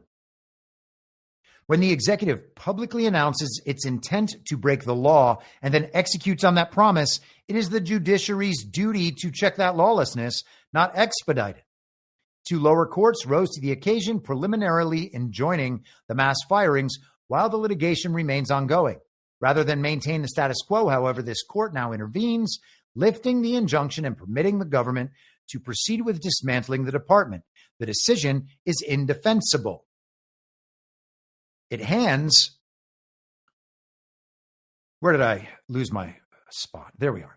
It hands the executive the power to repeal statutes by firing all those necessary to carry them out. The majority is either willfully blind to the implications of its ruling or naive, but either way, the threat to our Constitution's separation of powers is grave. Unable to join in this misuse of our emergency docket, I respectfully dissent. So that's the end of her introduction here. And it's a preview to the argument she's going to make. The argument she makes is that bad results in the world, according to her, are guaranteed to happen if Donald Trump hamstrings the Department of Education. Funding commitments that were made. The people on the receiving end wouldn't receive that funding. It's incredible, isn't it? That's supposed to override the constitutional issue. Oh, it's going to hurt minorities. It's going to hurt the children. Think of the children. It's going to hurt our education. It's going to hurt our society for generations to come. Think of the children. Think of the future. Preserve the Department of Education. It's all crazy. She mentions the separation of powers issue. Well, there is a separation of powers issue. She's just on the wrong side of it. The entire dissent is premised on the idea that the Congress can set up by law an agency or department of the executive branch, and then that department has to operate in exactly the way the Congress has described, regardless of what the president wants, even as the plenary authority of the executive branch. Okay? So the separation of powers issue is there. That is a clear usurpation of power. The Congress can say, we want this agency. This is the law that allows this agency to be created under the executive branch, and they can recommend to the president how they want it run, I guess. The president is under no commitment to follow all their commands in the executive branch. Otherwise, we wouldn't need an executive branch. Congress would just tell the president how to do everything. And that's essentially what we've had in this country. What kind of solution would that be for the founders? It violates the system of checks and balances. It violates separation of powers. It would give Congress control over the executive branch. And they've done that. And they've given the judiciary control over the executive branch on the belief that they can thwart the executive for doing the things that he ran on doing. Crazy dissent, but illustrative of one of the key divisions that we see. I talk about it often in my writing, especially the stuff I'm writing now, which you've probably seen some of, but not even close to all of. On one side, we have the practical and the worldly. On the other side, we have the moral and the godly. All right? Old Testament, New Testament. Real world, something higher than the real world. Okay? Something that is more important, and I don't mean the real world, but this world, this earthly realm, this plane we are on. Okay? Is there something more important or not? I think all of us would say, yes, there is. And because it's more important, it exists on a higher plane that we don't have a full understanding of, we should bias towards siding with that all the time. Okay? So in this context, we're talking about whether or not it is constitutional, okay, to direct the president in every action when it comes to an executive agency set up by the Congress. Is it constitutional to do that? Well, the answer is no. And the argument Sotomayor is making is that based on practical worldly concerns, she is forced then to override the fact that it's not the Constitution. And they have no problem doing this. And this is true for liberal justices all the time. But if you listen to the actual arguments in the court, it also happens to be true sometimes for the conservatives. They're very concerned about the real world impacts. That ain't their job. Okay? They can have arguments made to them about what the real world impacts are going to be, but there's no guarantee that's what they're going to be. And as soon as you understand that, you understand that you are into the realm of the subjective, as everything in the world is going to be. If you are preferencing and prioritizing worldly decision-making, you've already missed the boat. And it can't be preferenced or prioritized by a Supreme Court justice over the Constitution. It is not a basis to make these arguments.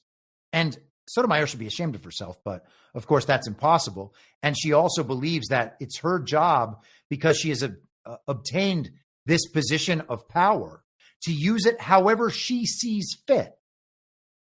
She believes that that's the responsibility she's been tasked with. No, her responsibility is to uphold the original Constitution. That was always the court's responsibility. And the court has changed its responsibility over time. Now they believe they can just make law. And we've talked about Elena Kagan doing exactly that. Let me see if I can actually find that clip, if I nailed it down. Yes, here it is. It's very, very short. Perfect. This is Elena Kagan from the Nationwide Injunction slash, gosh, I can't talk, birthright citizenship debate or argument in the court. There are going to be like an untold number of people who, according to all the law that this court has ever made, ought to be citizens who are not being treated as such. All the law this court has ever made. Isn't that incredible? How much law is the court constitutionally assigned to make? The answer is 0. Let's get back to this dissent a little bit. Where are we going here? Actually, I don't think I went through that one. Until now, she writes, however, presidents have recognized they lack the unilateral authority to eradicate a department that Congress has tasked with fulfilling statutory duties. Undeterred by these limits on executive authority, well, that's because they're not limits. They're just norms. They're just standards. They're just the uniparty operating as the uniparty operates. She says, President Trump has made clear that he intends to close the department without Congress's involvement. During his campaign, Trump repeatedly asserted that he planned to close up the Department of Education and send all education and education work back to the states early in the administration. And it's good for him that he has chosen to do that. Trump is not violating the law by exercising his plenary executive authority, because the Constitution is the law of the land. It is the highest law of the world as we know it. So he cannot be violating. If he is in accordance with the highest law, it does not matter that he's violating some abstraction, some lower form of law that the Congress has put in place to assist in the uniparty's implementation of a nationwide indoctrination program. And that's exactly what the Department of Education is. Skipping down quite a bit further, the government, for its part, submitted no evidence to rebut the factual record compiled by the plaintiffs, nor did it argue that the executive could single-handedly abolish the department. Instead, it asserted that the mass termination fell within the president's authority because it was simply part of an effort to streamline the department. And that is all you need. But of course, she wants to have the factual record rebuffed or rebutted. And what does she mean by that? Well, all the complaints they've made about the bad results that are going to happen in the world if the president is allowed to exercise his constitutional duty, somehow those are all supposed to be refuted or overridden in the opposition argument. But you don't have to do that.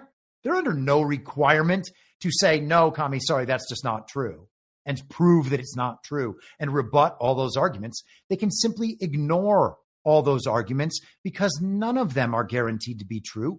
They are all just data gathered from the world in order to make a case on one side, a justification and rationalization for that case, an argument made on its behalf.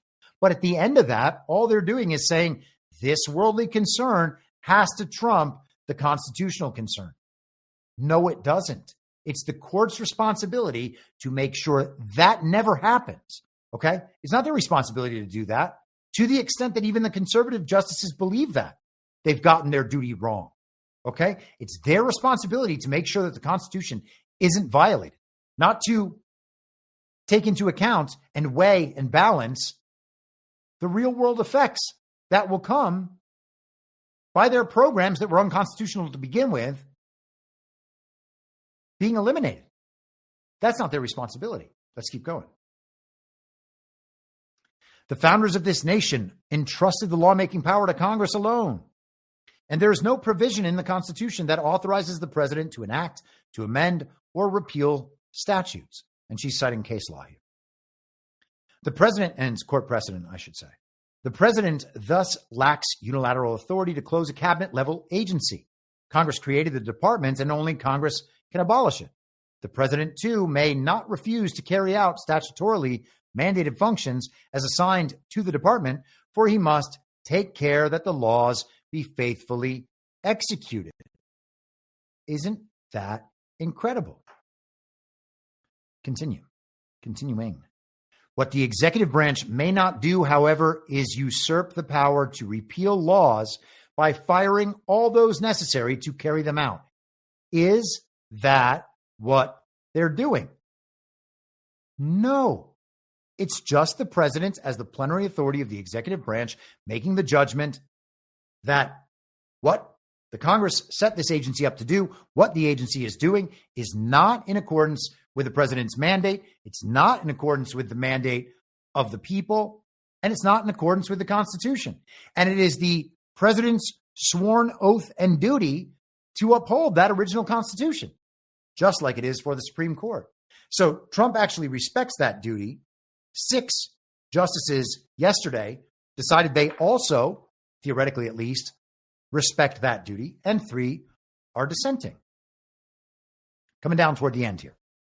At bottom, the government's late-raised remedial arguments cannot justify lifting the preliminary injunction in its entirety, as the majority does today. That ruling facilitates the executive's power grab by permitting the mass terminations to go into effect wholesale, even as some narrower remedy may be appropriate.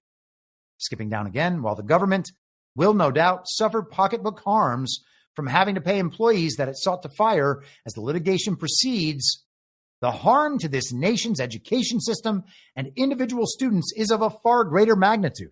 And that may well be true. It doesn't matter. Okay? Not that we want bad things to happen to students, obviously, but the constitutional principle is all that's in play, and their assessment of the practical worldly effects is irrelevant. No matter how big or how small those effects are going to be, it doesn't change the principle of the argument.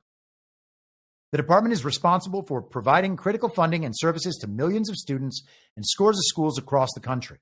Lifting the district court's injunction will unleash untold harm, delaying or denying educational opportunities and leaving students to suffer from discrimination, sexual assault, and other civil rights violations without the federal resources Congress intended. So because Donald Trump is shutting down the Department of Education, high school students are going to get raped.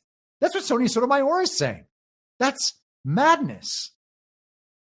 The majority apparently deems it more important to free the government from paying employees it had no right to fire than to avert these very real harms while the litigation continues. This woman is insane. And this is all in support of the argument that equity, the principles of equity, do not support such an inequitable result. Again, that's not true. Even equity is about the principles underlying the decision, not the real world impacts that are going to happen. Or at least not solely on, I guess equity does a better job of taking into account real world effects potentially, but it's not a conversation about that. The president must take care that the laws are faithfully executed, not set out to dismantle them. The basic rule undergirds our Constitution's separation of powers. Yet today, the majority rewards clear defiance of that core principle with emergency relief. Because I cannot condone such abuse of our equitable authority, I respectfully dissent. It's crazy. So she is concerned that the president is ruining the system as they understand it. It's not that he's doing something unconstitutional. It's that he's doing something that's going to turn out bad in their estimation from their point of view. Okay? The antithetical point of view to Donald Trump, who was elected, who has the people's mandate. Totally antithetical. And we are somehow supposed to preference that view and the predicted worldly impacts over the constitutional principle. That is a losing bet and a losing strategy every time. It's incredible that we are stuck here. It's incredible that we ever got here in the first place. But the solution is to recognize the distinction between the practical and worldly and the moral and godly. And you can do practical worldly things. You can pursue practical and worldly goals in your life, in your society, etc., just not if they're in violation of the moral and godly. Okay? You can pursue practical worldly goals with the government, but not if they're in violation of the Constitution, which is the law of the land. And now we finally have a president who intends, we track it all the time, to actually uphold the original Constitution as intended on the principles of the founding.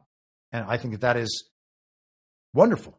And it just so happened that we have that right at the 250th year anniversary somehow. It's crazy, right? It's like they planned it this way or something. Let's continue. There was one other absolutely crazy element of, I'm going to hold off for one more second. Here's Trump's response to the Supreme Court's decision. The United States Supreme Court has handed a major victory to parents and students across the country by declaring the Trump administration may proceed on returning the functions of the Department of Education back to the states. Now, with this great Supreme Court decision, our Secretary of Education, Linda McMahon, may begin this very important process. The federal government has been running our education system into the ground, but we are going to turn it all around by giving the power back to the people. America's students will be the best, brightest, and most highly educated anywhere in the world. Thank you to the United States Supreme Court. And it is entirely within the realm of possibility and very probably true that the states will do a better job of directing education, and there will be variety. The idea that we have a centralized federal government, the most powerful in world history, or so we're told, controlling the indoctrination of all our children all across the country because the states have to conform to the federal government's agenda in order to receive federal funding. And then everything is dependent on federal funding. And who does the most to influence the education system in alignment with the federal government? Well, that just so happens to be the teachers' unions. This is Ezra Cohen Watnick's kind of counterpart. I think they do a podcast together or something, or they do Twitter spaces together. Joshua Steinman, he said yesterday, did you know that almost every federal employee at the Department of Education was a member of the teachers union? How about that? Why are the federal employees at the Department of Education members of the teachers union? It's like the system has been totally infiltrated, totally saturated with communists, to the point where the only solution is to shut it all down. We got to shut that whole thing down until we figure out what the hell is going on. I think that's an old school Trump quote. I can't remember what it was about. Someone in the chat will definitely know it. It could have been at the original, quote unquote, travel ban, the immigration ban. Got to shut the whole thing down until we figure out what the hell is going on. Let's continue. This came out, I think, Friday afternoon, like right after the show ended. And we had talked on Friday about the investigations that we're told are being launched into John Brennan and James Comey. We had Andrew Weissman on. The show featured clips of Andrew Weissman, of John Brennan, and of Mark Elias, all freaking out about the return of Russiagate, but it's much bigger than Russiagate. And here, we were told during the week, it seems like the Russiagate investigations are somehow a makeup for the Epstein thing. Well, you're not going to ever get accountability for Epstein or any of those people involved. But you know what we'll give you? We'll give you some Russiagate stuff. And people took it that way, and that's not unreasonable. And again, we should be willing to tell Donald Trump what we want and be willing to hold him to the standards of what we want. But we don't have to pretend that Donald Trump is the enemy if he says he's going to do something that is not what we want. Okay? He doesn't immediately move into the enemy category unless you're the sort of person that spends all his or her time listening to uniparty right media, which is the entirety of the mainstream podcast sphere on the more Trump supporting side. Are those people actually MAGA, or are they just aligned with MAGA temporarily? And the truth is they're just aligned with MAGA temporarily. So when they freak out about something and say, oh, Trump has betrayed us, I just can't support him anymore, what they're trying to do is cleave MAGA supporters off from Trump through the power of their coordinated messaging campaigns. Okay? That's what Con Inc. Media is built to do.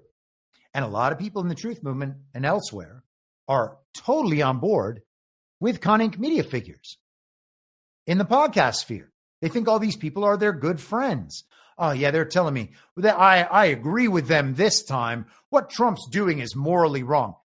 Hey, what's Trump doing?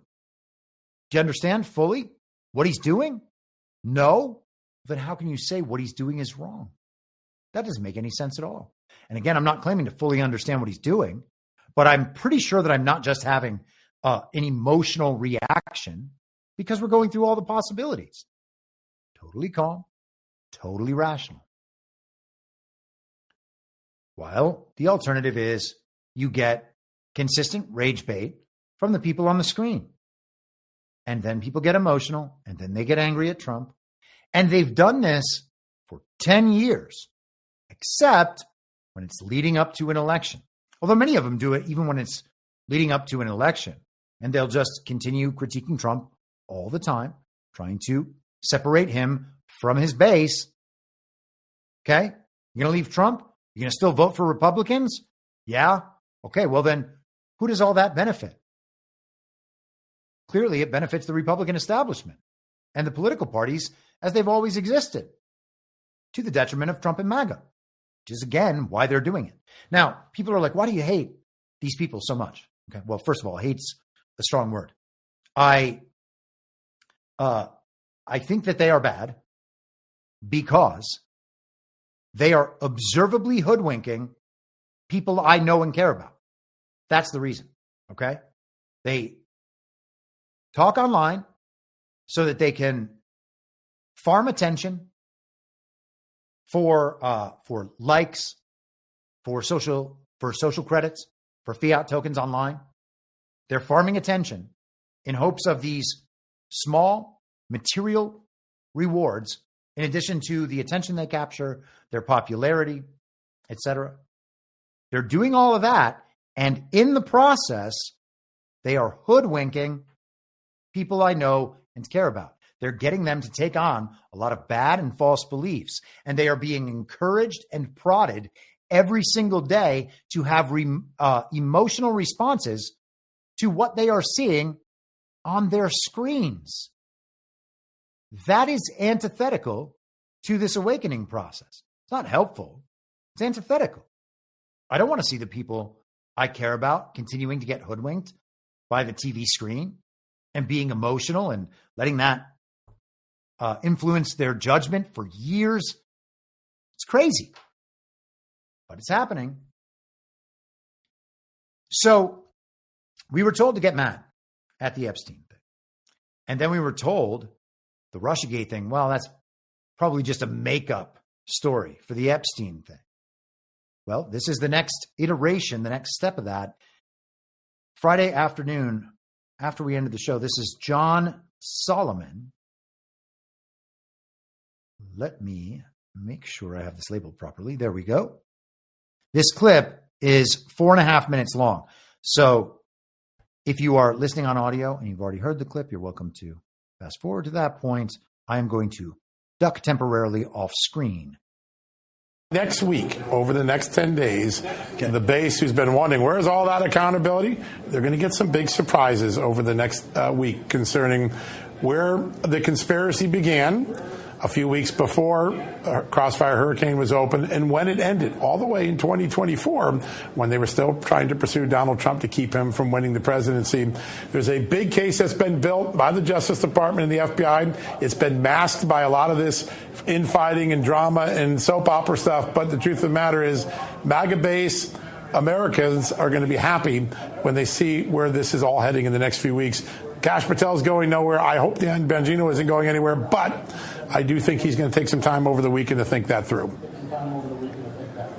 So hold it. We got 3 huge leads there. Yep. Number one, I want to go back. You're saying the 10-year conspiracy against President Trump to try to thwart his first term, steal the second term, right, and basically surround him in his second term or third victory. Yep. That has been an ongoing investigation that the FBI has already doing. Yeah. Does the There's Brennan been a conspiracy case? There was hinted at. In fact, this was hinted at, Steve, in some of the media reporting, but I've got to confirm there's a conspiracy case that was opened that looks at this window as a very large window. I wouldn't be surprised if we saw a special prosecutor named by Pam Bondi in the next week or two. And why does this become significant? Because you don't have to necessarily then bring the grand jury or the indictment in Washington, D.C., where the 90% Democrat jury pool probably won't convict even if they had a murder. It allows them to go to someplace like Florida. One act of the overt conspiracy could very well be, Steve, that they raided President Trump's Mar-a-Lago house with false pretenses. And then you can bring the grand jury in Florida. You can bring the indictment in Florida because an overt act of the conspiracy occurred there. Maybe several overt acts of the conspiracy occurred there. You don't have to have a all-blue jury in Washington, D.C. that has Trump derangement syndrome. So this has been going on behind the scenes. I've been working on this. I decided tonight to get some of this out there. I've been talking about in my show.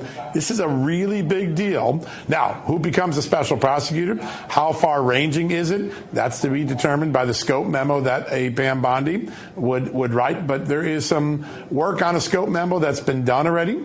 And there is an enormous opportunity for those of us who've been calling for accountability to see a path to it for the first time, a legitimate path, not smoke, not mirrors, a legitimate path to accountability.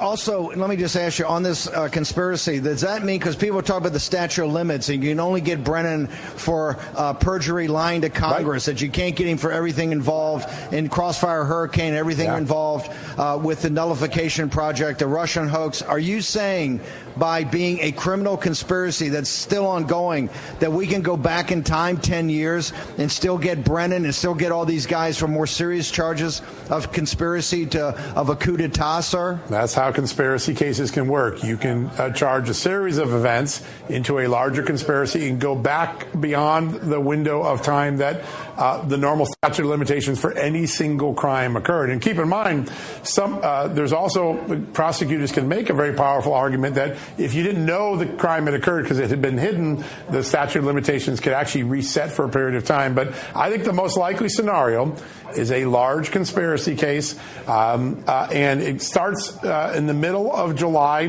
2016 when John Brennan walks into President Obama 2 weeks before, or a few days before Crossfire Hurricane's launch, and said, hey, we have this intercepted information that Hillary Clinton has authorized a program to make it look like Donald Trump's a Russian spy and Vladimir Putin is helping him. President Obama and Brennan knew before the FBI opened up on that information that this was a dirty trick by Hillary Clinton. That would be the first overt act, and then it would carry all the way through Ukraine impeachment. It could go into the FBI refusing to look at the Chinese interference in the 2020 election as one of the overt acts. They didn't want to help Donald Trump, so they ignored a potential counterintelligence threat. It allows for a very large series of events to be wrapped into a single conspiracy and all of them to be brought into the indictment. Now, I would suggest that is exactly what I have called on this podcast for over 3 years now, RICO Grande. That is exactly the scenario I described. All of these things. And I said earlier, I came to that because of the big tech class action lawsuits, which obviously have to get decided in Trump's favor.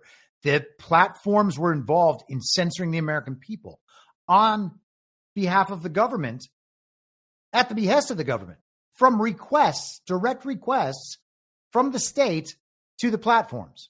And I even have a FOIA document that came through Judicial Watch showing me, my face, in one of those requests from the California Secretary of State. So those have to be resolved. That's a massive conspiracy already that includes all of the political arms.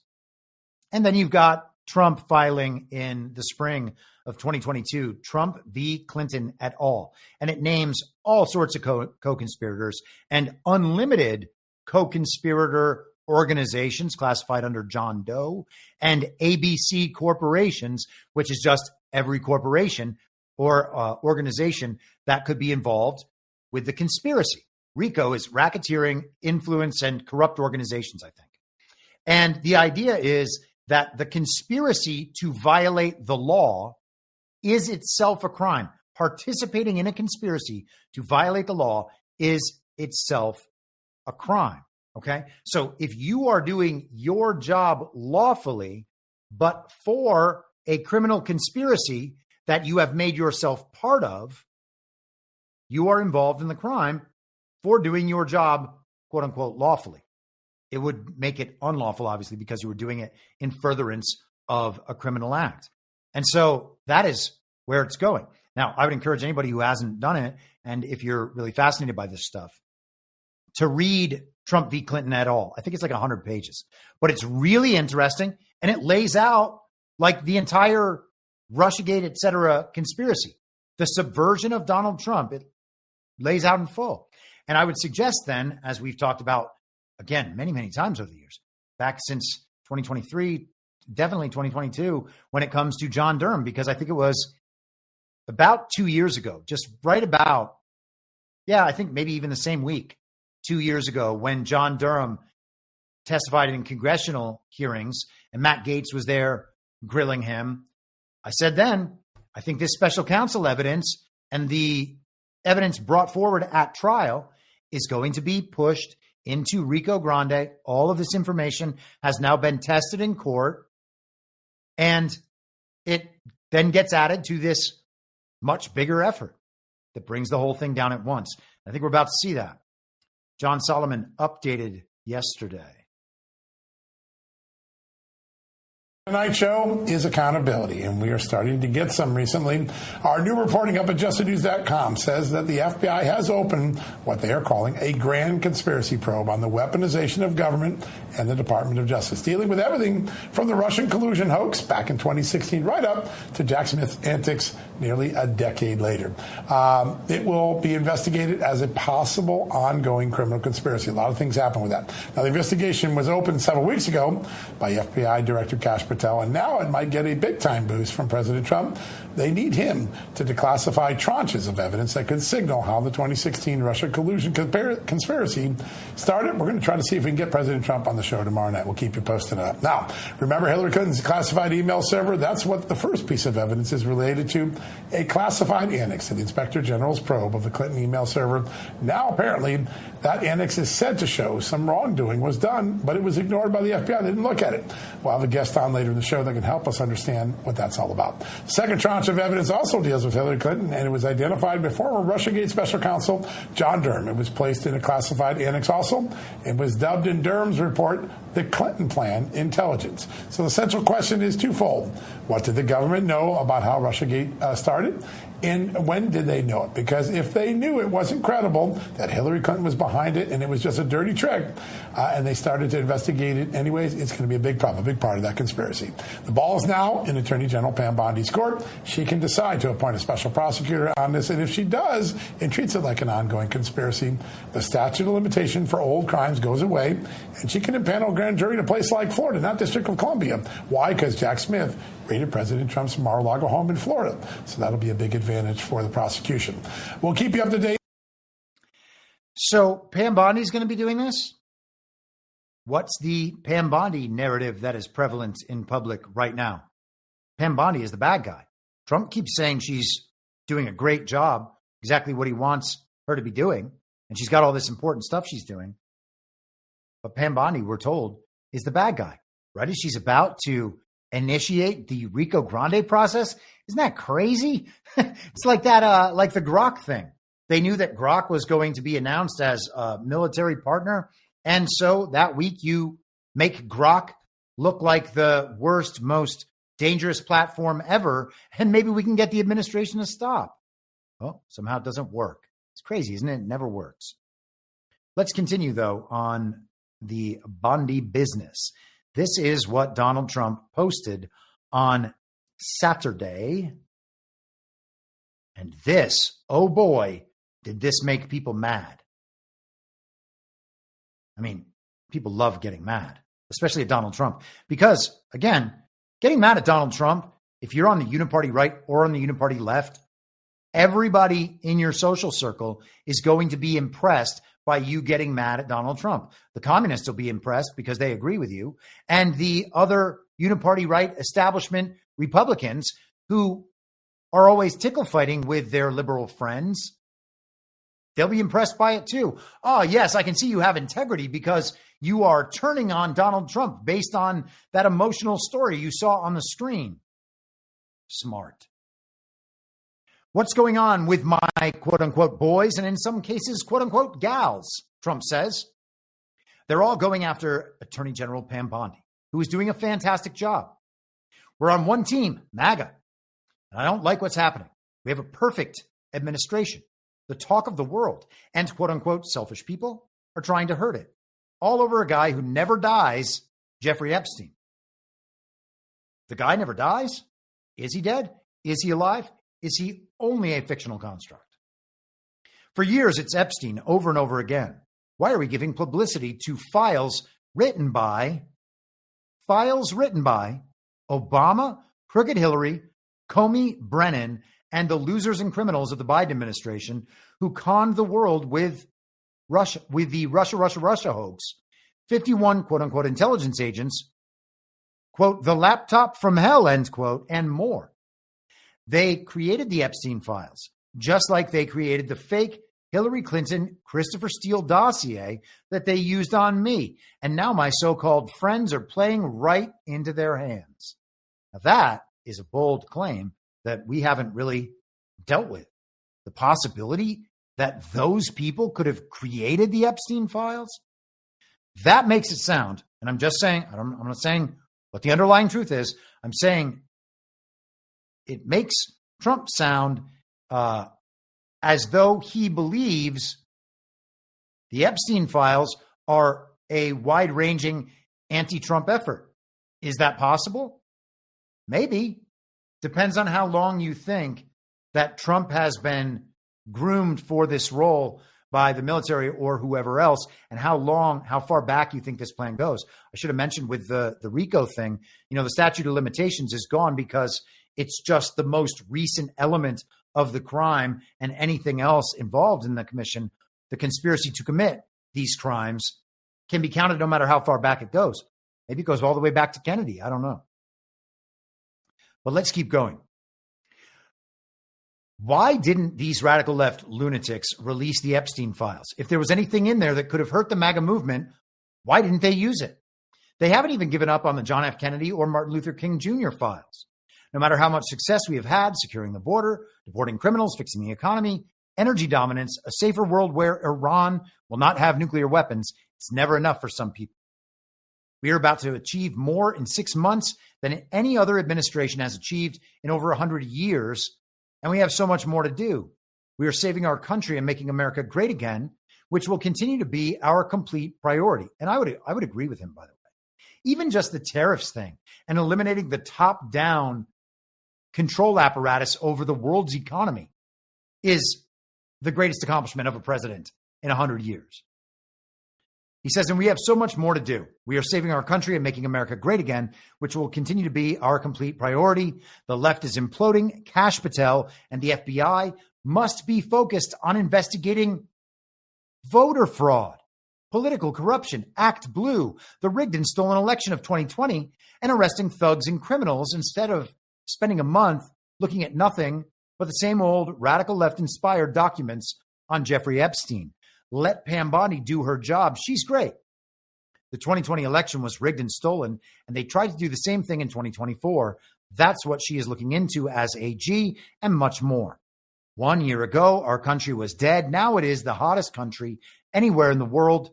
let's keep it that way and not waste time and energy on Jeffrey Epstein, somebody that nobody cares about.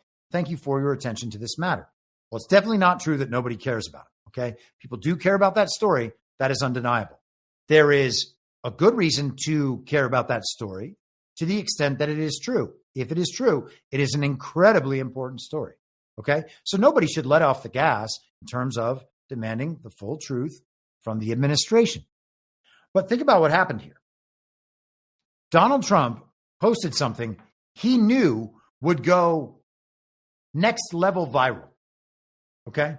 There was no way that post wasn't going to go viral and be seen by an enormous number of people.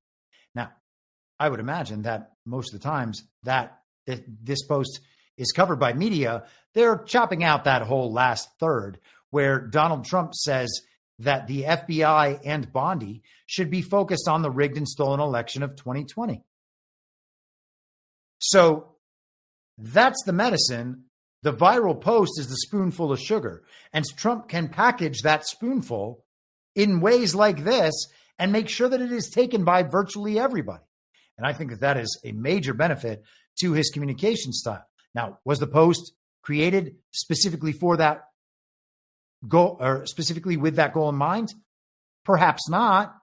Maybe it's just an added benefit, but he's usually pretty conscious of those dynamics, what's going to go viral and why, and what impact it will have in the collective public consciousness. Let us continue. Here is Una Panuna Banca. Anna Paulina Luna. All right. We'll just give the Gutfeld version. We haven't seen Una Panuna in a while, but she appeared at Charlie Kirk's Shill Fest over the weekend. It's not to say everybody there is a shill. Steve Bannon was there. He's awesome. And there were maybe a few other non-shills there. But otherwise, Turning Point USA events are total shill fests with college students flown in from around the country to attend, courtesy of Turning Point USA. And then they turn around and say, look how much college students love us. Incredible info up. 2024, because of my work and efforts in the previous Congress, I was charged with a task force to investigate some of the most grisly crimes in U.S. history, starting out with the assassination of John F. Kennedy. What I can tell you, and I would say that this model of transparency in the declassification of the JFK records is literally what they should be doing with Jeffrey Epstein. Clap, you retards. The administration released tens of thousands of documents, and I will say credit due where it's deserved. The CIA director, Radcliffe, was the only CIA director in U.S. history who was able to release something called the Joe Needy's files. What this file proved, and it had been hidden for over 60 years, was without a doubt, and this is not my analysis, this is not my opinion, this is based on evidence that we have backings on. Without a doubt, the CIA engaged in a cover-up of the JFK assassination. The CIA lied to Congress. Joe Needy's, who was a CIA operative, did indeed have contact and was observing Lee Harvey Oswald, who in my opinion was a patsy and cover for multiple shooters in the assassination of John F. Kennedy.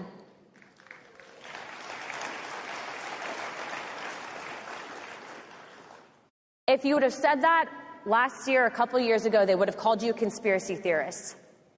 Yet every single person in this room knows conspiracy theory is only a matter of time before it's proven correct. Now, isn't it interesting that all of this was actually done by Donald Trump, but there is also this extra layer of the Republican establishment taking credit for the things done by Donald Trump. Anna Paulina Luna was just taking credit for JFK files revelations. And she does give some credit to John Ratcliffe. John Ratcliffe, of course, works for President Trump. Anna Paulina Luna's task force, what did they do? Anything? What has the Congress done? Since the beginning of 2023, has the Congress done anything? Nope. Passed spending packages and minor bills here and there that, who cares? Congress was totally illegitimate. It's illegitimate now. It was illegitimate under Biden, and Biden was illegitimate. So nothing that any of them have done for the last 5 years matters at all. I don't understand why she's out there taking credit for this, but again, I said this on Saturday. I've said it on this show before. I am like a full transparency absolutist. Okay. I don't think there should be any secrets from the people of the country. I think that they should be involved in these decisions. They should know what their government is doing. I don't think that there should be a bunch of secrets. Oh, only the military can know something this important. What? What makes that true? We're just told, well, bad things can happen if we don't allow them to keep secrets. Really? I mean, I guess keeping secrets from the enemy is kind of important if you're in the middle of a war, but keeping secrets from all your allies while you're attempting to guide your way forward is not a very good idea unless they have given you intentionally all of that authority to be able to do that. I don't believe that was ever intentionally given. I don't think the people said that the government should be allowed to tell them what government information they're allowed access to. The people own the government and everything about the government, at least if we're in the system as it's supposed to be. Okay, so I think people should have access to absolutely all of it. That said,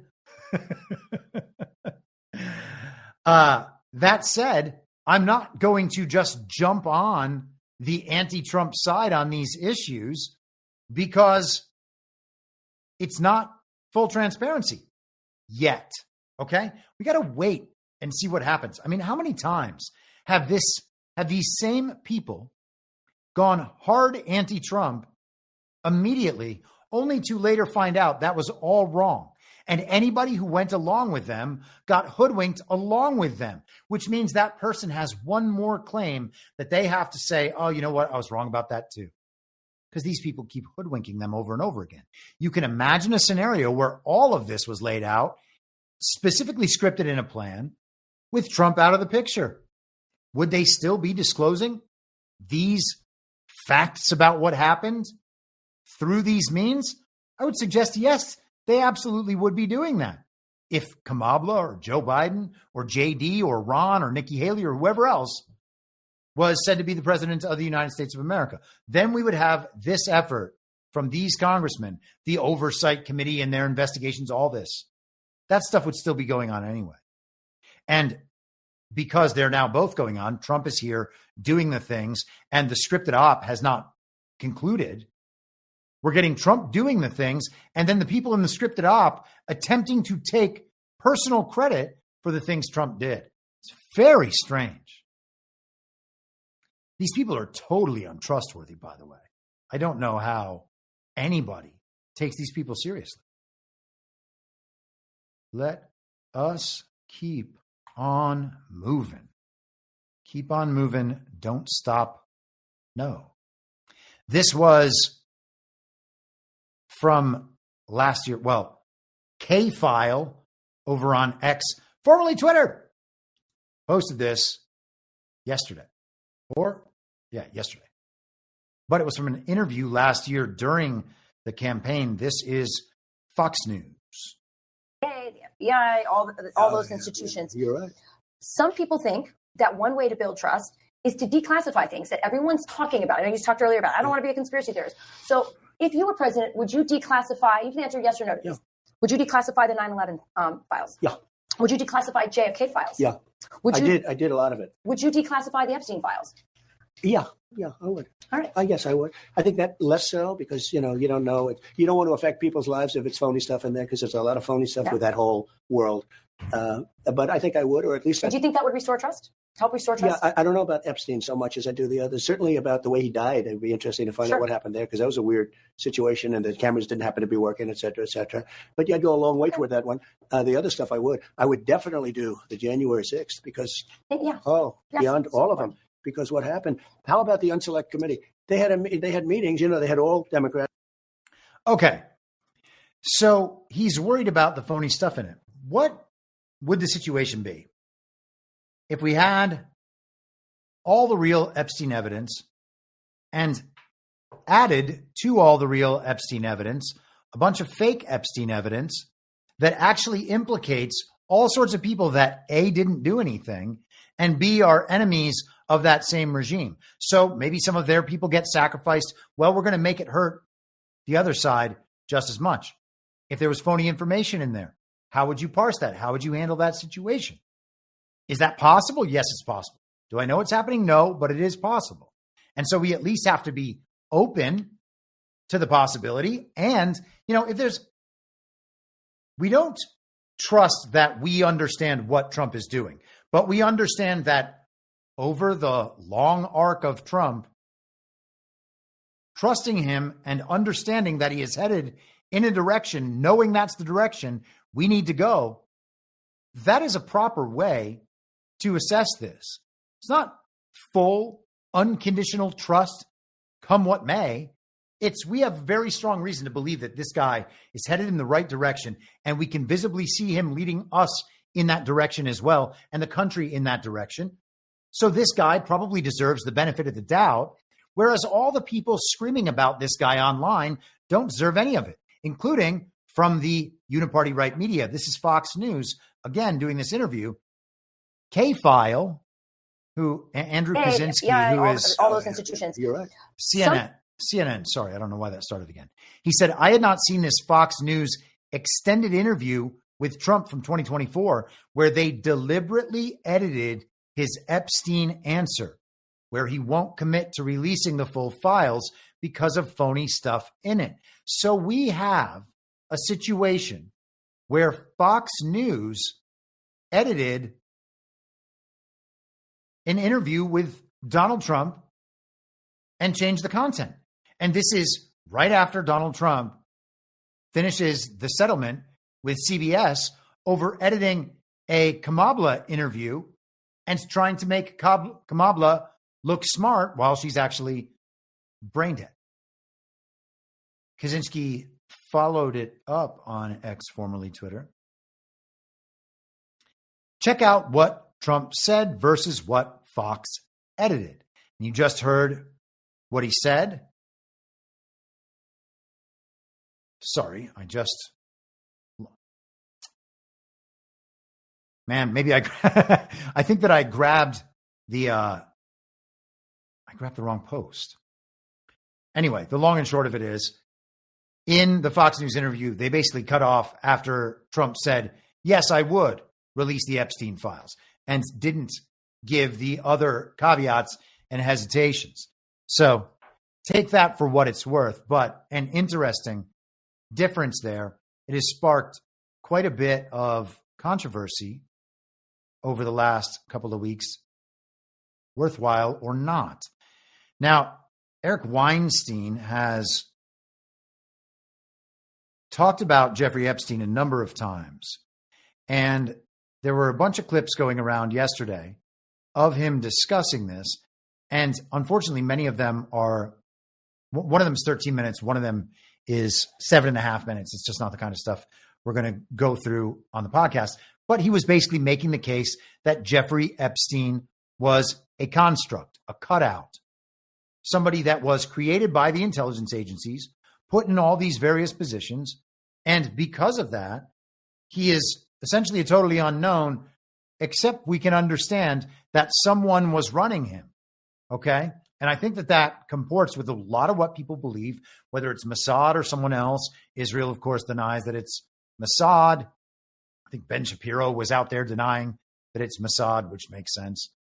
But we don't know what his ultimate status is, because the whole thing is levels deep in the intelligence community's manufactured bullshit.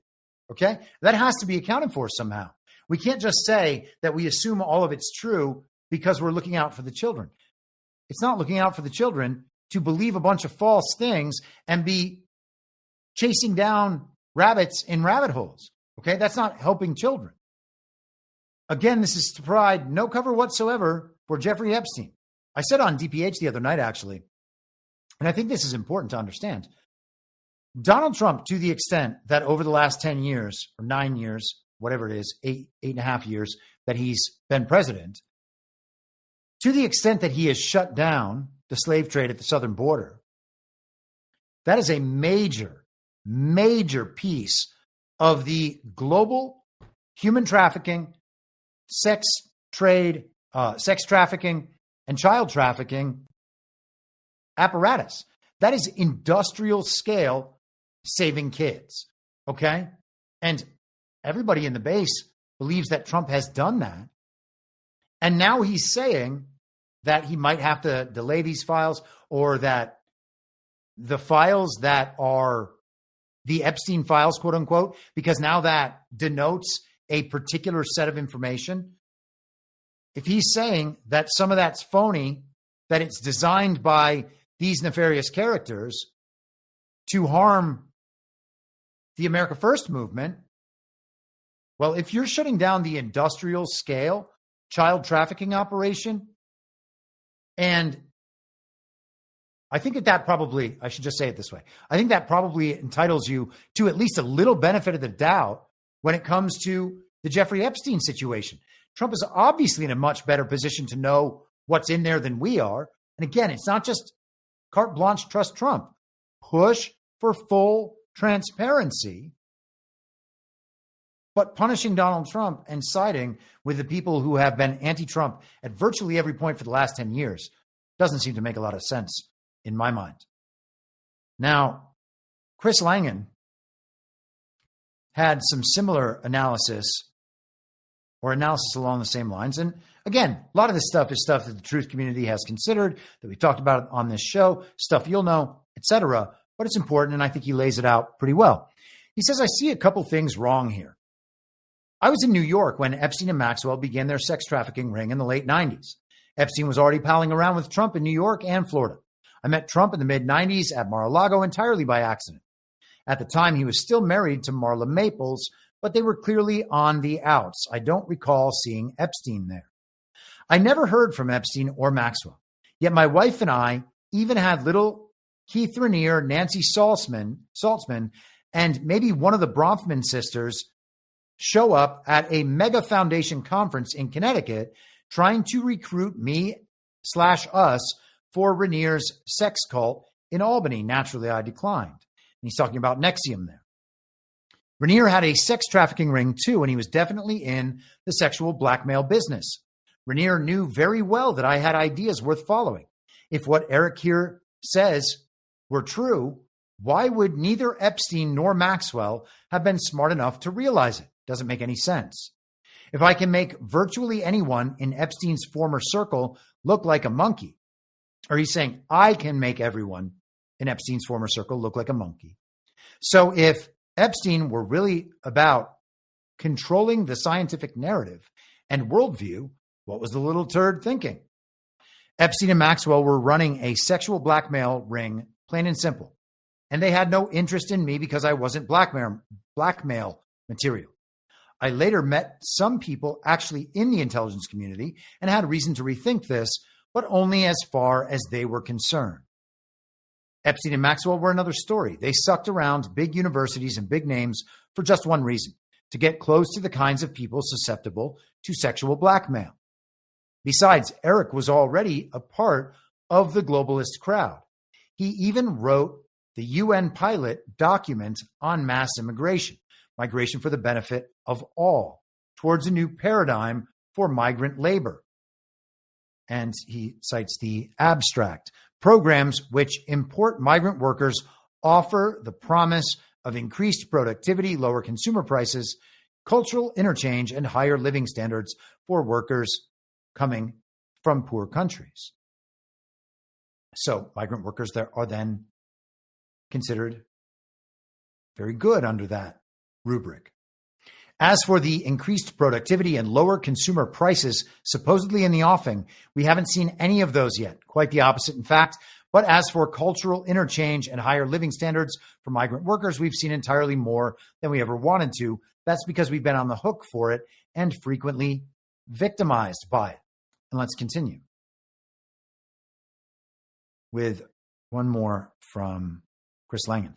And by the way, Beth dropped 5 subscriptions in the Rumble chat for people over there. So thank you, Beth. Snowcat Operator, $20. Una Panuna Banca. The people get what they ask. Una panuna banca. It's beautiful. Another post from Langan. Comment on what he was saying. The real question is who's dealing for the Bronfmans now? We all know they won't just stop, okay? And so the Bronfmans are the Seagram's fortune, the Seagram's heirs, billionaire daughters who were tied up directly in the Nexium business. Response, they may feel that it's all sewn up now with their boys, Thiel, Zuck, and Elon, rolling in money and power. Anyway, the point is this.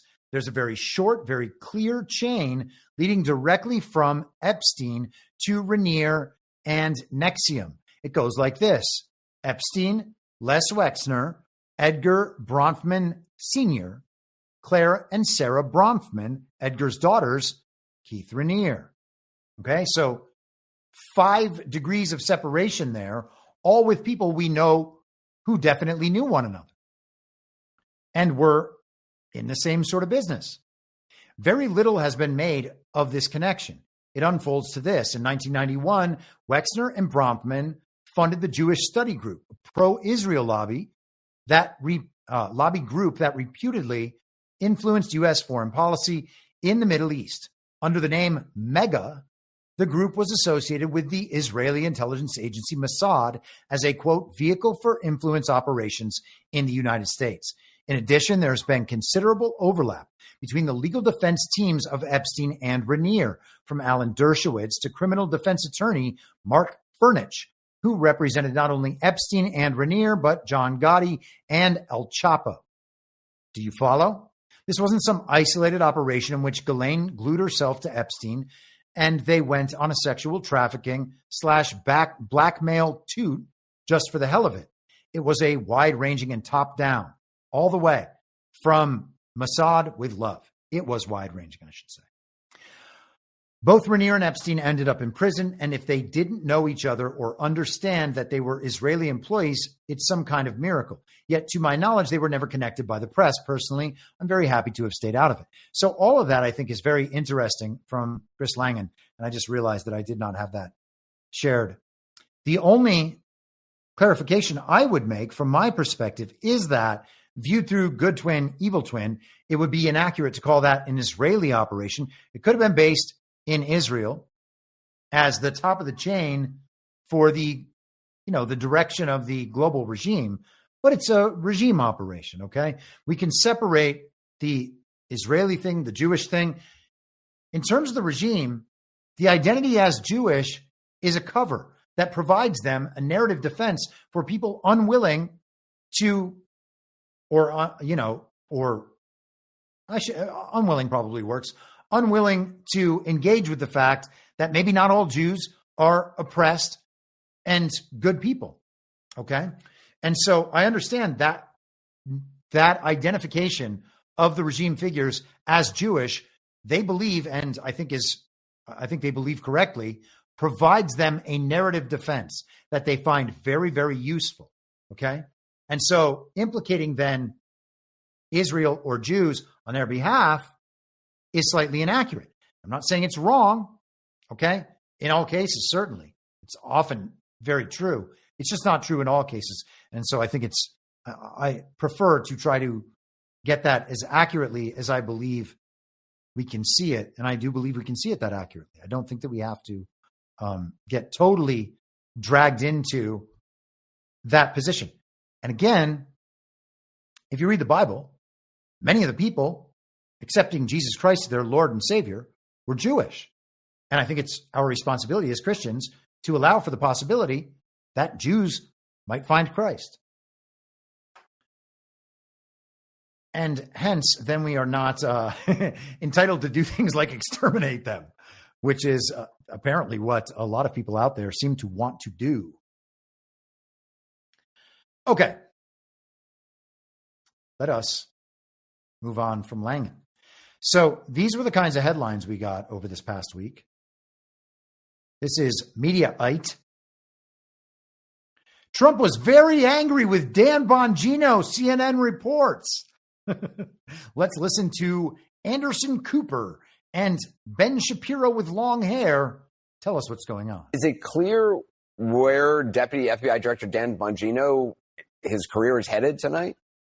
No, it's not clear, even to White House officials, Anderson, who were texting each other and texting me this morning asking, whether or not they had figured out if he had shown up to work today, because it was still an open question in Washington this morning if he was going to be back at the FBI today. And of course, he did eventually show up. We were told he had spent the weekend in Florida after not going there on Friday. But when it comes to what you just mentioned there about the relationship being untenable with the White House, he is staying in the job for right now. He is still the deputy director of the FBI right now, and he hasn't resigned or been fired.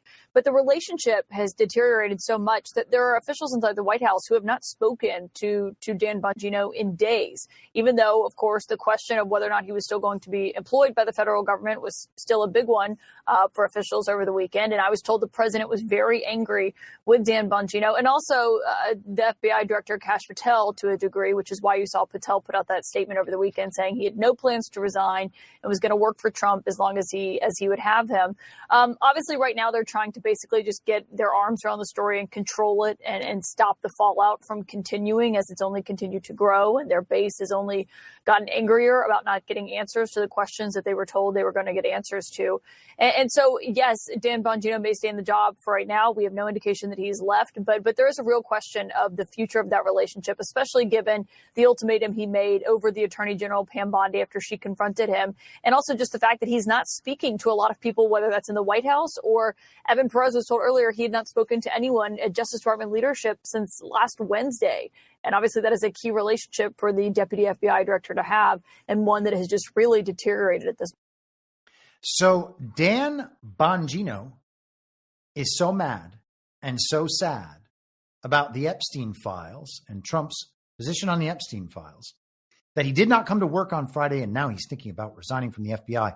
There have been various reports that he did or that he's going to, and we will obviously see. We're told that Donald Trump is very mad at Dan Bongino. Does that sound accurate? Could be. Could be. Maybe Dan Bongino's just doing something ultimately disappointing. Dan Bongino bailed out on the stolen election after 2020. Why did he do that? Part of a plan? Maybe. But we don't know that for sure. Let's take Trump at his word, just for the sake of discussion. Take Trump at his word that there's nothing but phony, destructive stuff in those quote-unquote Epstein files, and that he's going to attempt to release as much as he can, but that he doesn't want to compromise people who actually had nothing to do with it based on phony information that was inserted into these files. If that is really what Trump is doing, if we just take him at his word, then Bongino pushing Trump to release those files might be something Bongino's mad at. It's a tough dynamic to navigate. People want to give Dan Bongino the credit and the benefit of the doubt. I see absolutely no reason to do that. Dan Bongino is a rage baiter. He was on cable news and a very wealthy, top-ranked podcaster during the age of censorship. It was him and Ben Shapiro, always at the top of the charts, even though they were these hard, far-right people who were Trump supporters. Really? No, maybe he's a great guy. I don't know Dan Bongino. Okay, I don't make a habit of trying to judge these people's souls, but do I trust that guy? Am I just going to give Dan Bongino the benefit of the doubt? Of course not. Okay, that would be absolutely bonkers for me to do that, because he's not even a straight shooter on his own show. He also happens to be the purveyor of the entire official story about assassination event number 1. Now, is he doing that as just the greatest undercover white hat of all time in the media, as this crucial figure to roll out the information up? Maybe, but also maybe not. Wasn't it strange how what was her name? Kim something at the Secret Service last year? The night of the event, Dan Bongino was like, oh, well, you got to look into this Secret Service head. I think it's going to be this person. It was clearly an info op that rolled out after that. That's Dan Bongino fronting an info op about an event that is highly questionable. He did that many times, always as rage bait, always to trigger people emotionally, get them on his side emotionally. Why would you trust someone like that? Let us continue. This is the world's leading purveyor of trans content at the Daily Weimar, Matt Walsh. He said, up until 10 seconds ago, there was unanimous agreement that Epstein was a pedophile and child sex trafficker with high-profile clientele who all must be exposed and brought to justice. Now, out of the blue, we're being told that none of that is true, and that anyone who believes this thing that everyone believed is a whack job and a conspiracy theorist. This is the kind of shameless 180-degree unexplained pivot that leftists typically specialize in. Very weird to see it happening on the right. Elon Musk responds, easy to tell who is a paid influencer. Is that what's happening? I don't know. Matt Walsh is not a grand purveyor of truth as he creates his nonstop gender and race content for years and years on end, still convincing people, people really don't know the difference between who has the wee-wees and who has the hoo-has. Nobody can tell. People aren't aware of that conversation yet. I better throw it in your faces. For 10 years. 10 years. We've been doing the anti-wokeness and all this nonsense from the normie sphere on the uniparty right, many of whom are connected directly to Peter Thiel. And, the Daily Weimar is run by Republican donors, okay? They are doing the bidding of high-profile interests, and they are extremely pro-Israel, Israel first even, in a way that they cover by being anti-woke and super based and red-pilled like this. Well, what does it mean, by the way, that everybody agreed, there was unanimous agreement of who and what Jeffrey Epstein was? What does that mean? How do we achieve those conditions, generally speaking, in the media environment, the censorship environment, the propaganda environment? How do we achieve those conditions? I would suggest through significant manipulation of the conversation with certain people tasked to do exactly that. All right. And I think that that's how we can see this thing operating and working. All of a sudden, just over the last 2 years, we start hearing about Epstein all the time from Tucker Carlson and the rest of them. You can give them the benefit of the doubt if you want, but I don't.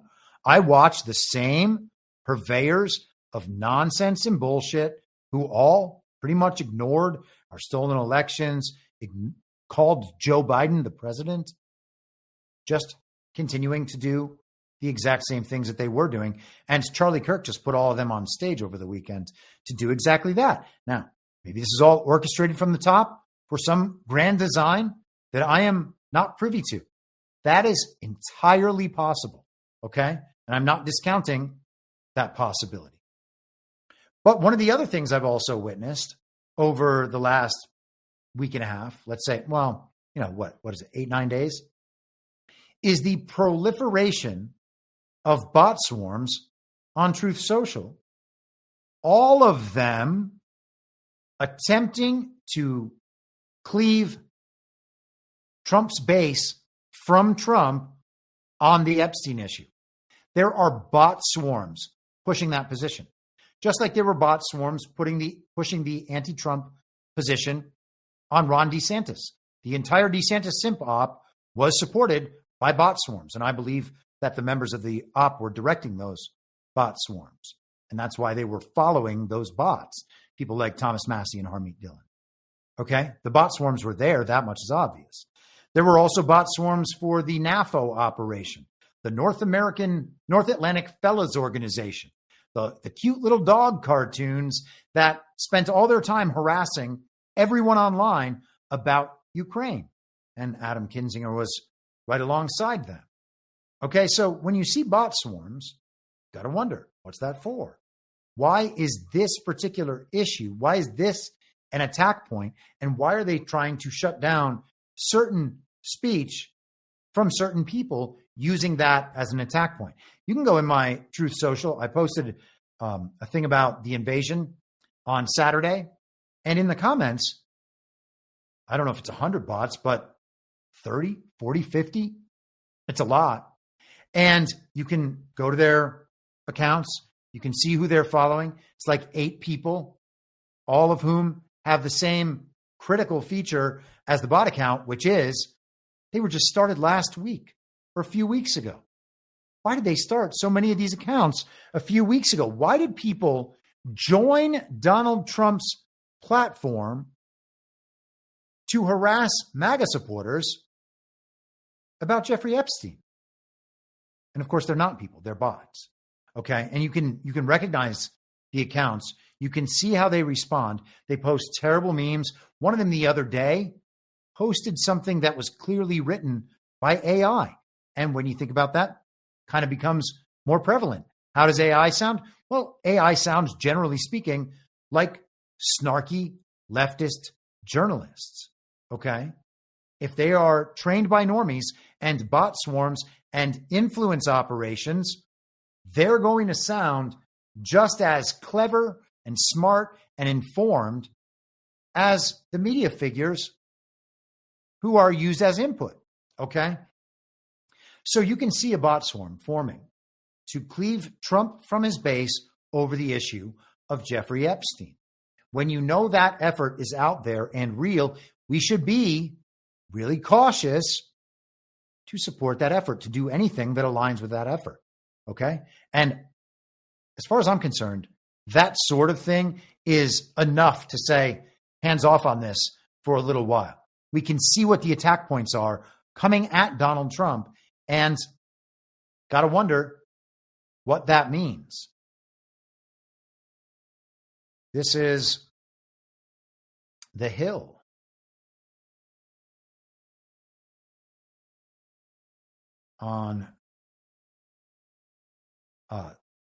This morning.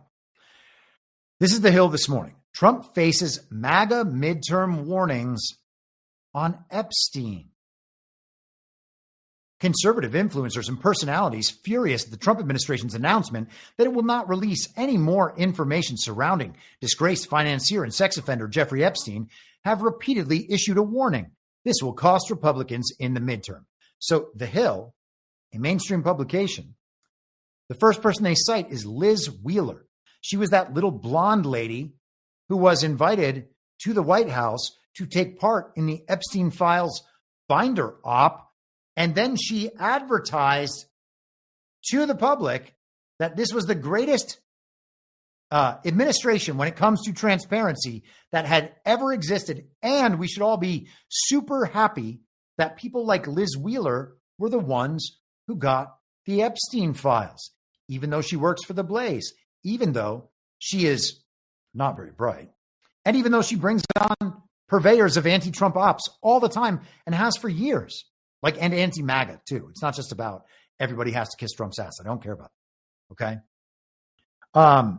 Bannon, and again, Steve Bannon is pushing these ops and providing cover, saying that MAGA has some interest in this, too. He is the only believable media person about any of these people, which means he could be taking them as a Judas goat right off the cliff. He said it would cost Republicans 10% of the MAGA movement and cause the GOP to lose 40 seats in the midterms and the presidency in 2028 if these files weren't put out. Are elections real? No. Okay. So any calculation, any analysis that brings the midterms 16 months away into the picture is a false analysis. The theory is that disappointment over the Epstein decision will depress voter enthusiasm for Trump and by extension all Republicans, resulting in some voters who care about the issue staying home or even voting for a Democrat instead. The Justice Department and FBI last week asserted in a memo that Epstein did die by suicide and did not have a client list. Officials declined to blah, blah, blah, backstory. Okay? The midterms are a long way away, and national Republican strategists are now largely dismissing the prospect of the Epstein files being much of a factor. And of course, they're right. It's not going to be a factor in the midterms. And Steve Bannon, of course, knows that, which suggests he's putting pressure on the situation for a particular reason, unrelated to the stated reason. This is Axios with their big headline from yesterday. MAGA's siege mentality shadows Trump's golden age. And it says it twice for some reason. Suspicion is rippling through the MAGA movement, clouding a historic run of conservative victories meant to lay the foundation for President Trump's golden age. Even at the apex of power, MAGA's populist base remains convinced that shadowy forces are working to unravel its every game. Trump's recent actions, especially his administration's handling of the Jeffrey Epstein case, have only hardened those fears. At Turning Point USA's Student Action Summit over the weekend, the mood among Trump's most loyal supporters was celebratory on the surface, but crackling with anxiety underneath. And it is odd that mainstream media outlets are citing the Charlie Kirk event so profusely and prolifically. There's many of them doing it all over the place. This is their new anti-Trump narrative. These are the MAGA people. You can see all these MAGA influencers. All of them are MAGA, and all of them are mad at Donald Trump. Therefore, the base should side with all of them against Donald Trump. Widespread, broad media push for acceptance by the public. I mentioned Axios last week and Bannon's role with Axios, talking about how it seemed like Bannon was the person initiating the Dan Bongino and Kash Patel aspect. They're very mad at Pam Bondi because it went to Mark Caputo at Axios, a frequent war room guest, and Laura Loomer, who is also a frequent war room guest. Here is Steve Bannon talking about Axios. Opposed to the press, but President Trump has been known to call an audible. I think that's what the Axios leaks are about. Folks, when they say, "Oh, your Axios fake news," au contraire. I think it's the number one source where the administration leaks to when they want to put out something and get it out ahead of the mainstream media. How about that? Axios is the outlet that someone close to the Trump administration consistently leaks to. That's who got the Epstein letter in the first place, isn't it? Was the letter signed? No. Do we know who the letter came from? Nope. Just saying. Let's keep going. So Steve Bannon continued yesterday calling out all of the people who had been demanding the Trump files initially, and then going back on it, saying, I trust the government. We're going to give them the benefit of the doubt. So Bannon, in a series of posts on Getter, kept saying he got the call, he took the call, or she in some cases. Here is the Charlie Kirk case. This is from Getter, and I believe this was just yesterday. So Bannon says, and just like that, ... and encloses this clip of Charlie Kirk posted over on X, formerly Twitter, by Ken Klippenstein, who calls himself an independent journalist, but is a standard issue villager. Here is Charlie Kirk's commentary about the position he's taking from his show yesterday. Honestly, I'm done talking about Epstein for the time being. I'm going to trust my friends in the administration. I'm going to trust my friends in the government to do what needs to be done, solve it, balls in their hands. I've said plenty this last weekend. So if you guys want to see my commentary on it, that's fine. Honestly, I'm done talking. Kind of amazing. He's just done talking about it. He said all the things. You can find his commentary online to know that he said the good things. And now he's just going to take this position. I trust the government. The ball's in their court. They can do whatever they want. Now, we can give Trump the benefit of the doubt, but why would we trust the government? And Charlie Kirk says, my friends in the administration. Okay. Who are your friends in the administration? And what exactly did they say? Can we hear those things, or you're just communicating to us that everything's fine now? Here is Laura, the headline with Laura Ingraham from MediaIte. Laura Ingraham scolds conservative influencers over Epstein infighting she helped stoke last week. And linking that article, Steve Bannon said, got the call, took the call. Let's keep going. This is MediaIte referencing Dinesh D'Souza. D'Souza tells viewers it's time to move on from Epstein. They have closed the case. Bannon said, got the call, took the call.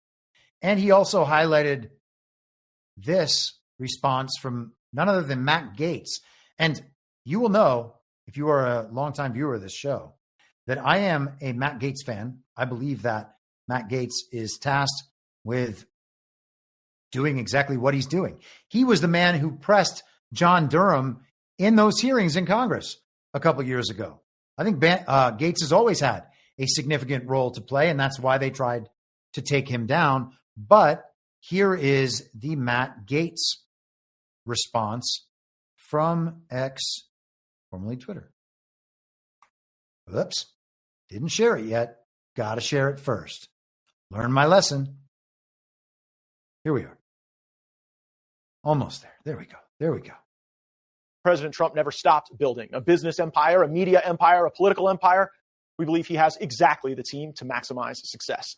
Let's start with Pam Bondi. The Attorney General always takes a lot of flack in any administration, but look at what she has accomplished. The Bondi team successfully litigated away the judicial coup of nationwide injunctions. They did that. They won that for us. They have created the legal infrastructure for highly effective deportations. She's got the cartels self-deporting. She has targeted the criminals and the gang networks. Attorney General Pam Bondi is a star and has our full admiration and support. To those who don't share my enthusiasm, look at how far we've come. Attorney General Jeff Sessions is the reason Hillary Clinton got away with everything. The statute of limitations is passed to hold her accountable. Thanks, Jeff. He got the unceremonious beating he deserved on the way out the door from Senator Tommy Tuberville. After Sessions, we got Bill Barr. AG Barr is the reason legitimate questions about the 2020 election went uninvestigated by the Department of Justice.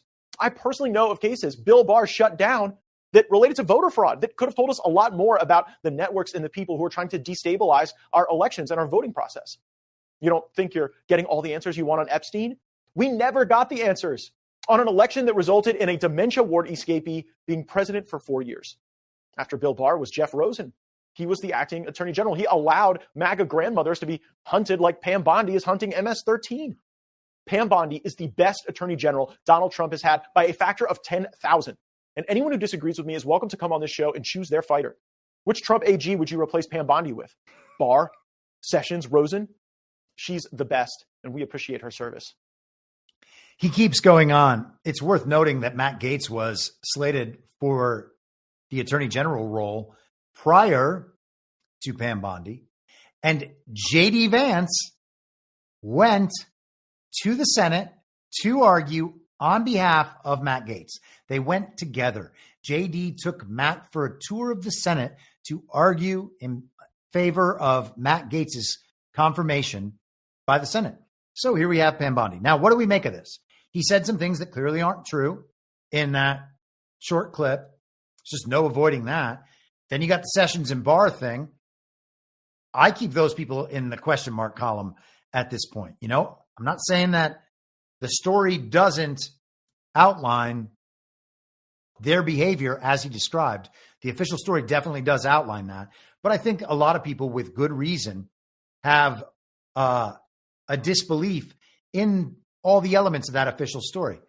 We might find out that Jeff Sessions has been doing important work. I believe that Jeff Sessions appointed John Huber to investigate many of these things. And I think that Huber's probably going to be, his work is going to be involved in RICO Grande. I haven't spent much time on that lately, so I hope I'm stating those things correctly. Jeff Sessions involved with that. Bill Barr, who knows? Did he shut down investigations into the fake election of 2020? Yeah. But did Trump want him to do that because he was going to step back in the narrative and do whatever he's doing behind the scenes, devolution or whatever it is it turns out was going on at that time? I would say Barr helped to facilitate that. Did he do it as a reflection of his own internal character, or was he asked to do it? And these are the important questions to ask throughout these issues as they continue building. Now, today, we had a vote in the House Rules Committee, I should say, over blocking the Epstein files. Full list of Republicans who blocked Epstein files vote. This is from Newsweek. And it's worth mentioning that one of the key players at Newsweek is a guy named Josh Hammer, frequent War Room guest and a leading DeSantis simp who went anti-MAGA whenever it was called for and now pretends that he's been one of MAGA's best friends all along. Super dishonest. He was actually the one in the debate. So one of the things at the TPUSA event was a debate between Josh Hammer and Dave Smith, because Dave Smith, the comedian who I guess is supposed to be funny. He doesn't seem funny. Maybe he is. I don't know. But he goes on Rogan all the time. Dave Smith is like the super based and red-pilled normie who tells everyone how it really is when it comes to Israel or whatever else. And so he debated Josh Hammer over the Epstein files, and now he hates Trump and goes on and talks about how much he regrets that he voted for Donald Trump, as if voting is real. It's all so stupid. But these people are the people shaping the conversation now. So it's important to recognize where this information is coming from. 7 House Republicans voted against a motion on Monday that would have allowed a congressional vote regarding the release of files in Jeffrey Epstein's case. Representative Ro Khanna, the Democrat from California, tabled an amendment for a House vote requiring Attorney General Pam Bondi to preserve and release any records related to Jeffrey Epstein. The motion was defeated 5-7. One Republican member, Ralph Norman, voted yes alongside Democrats. Republican Representative Chip Roy missed the vote. Isn't that crazy? Chip Roy got out of voting on the blockage of the Epstein files. Amazing. Chip Roy gets to retain super based and red-pilled pro-MAGA status while dropping out of this particular vote. Thank goodness his vote wasn't needed, right? Chairwoman Virginia Fox of North Carolina, Michelle Fischbach of Minnesota, Eric Huchin of Indiana, Nick Langworthy of New York, Austin Scott of Georgia, Morgan Griffith of Virginia, and Brian Jack of Georgia. Are any of those states hosts of legitimate elections? I would suggest that none of them are. Okay. Indiana is a solidly red state, but so is Texas. Texas elections are fake, and there's plenty of record of Texas elections being fake. Trump actually highlighted the success that he had in Texas elections just yesterday. And while we're on the subject, it might be worth pulling it up because I thought it was a really interesting post, although I don't want to spend much time on it. And we are going to wrap up soon, despite the fact that, as usual, I did not get anywhere close to all talking about all the things I wanted to discuss.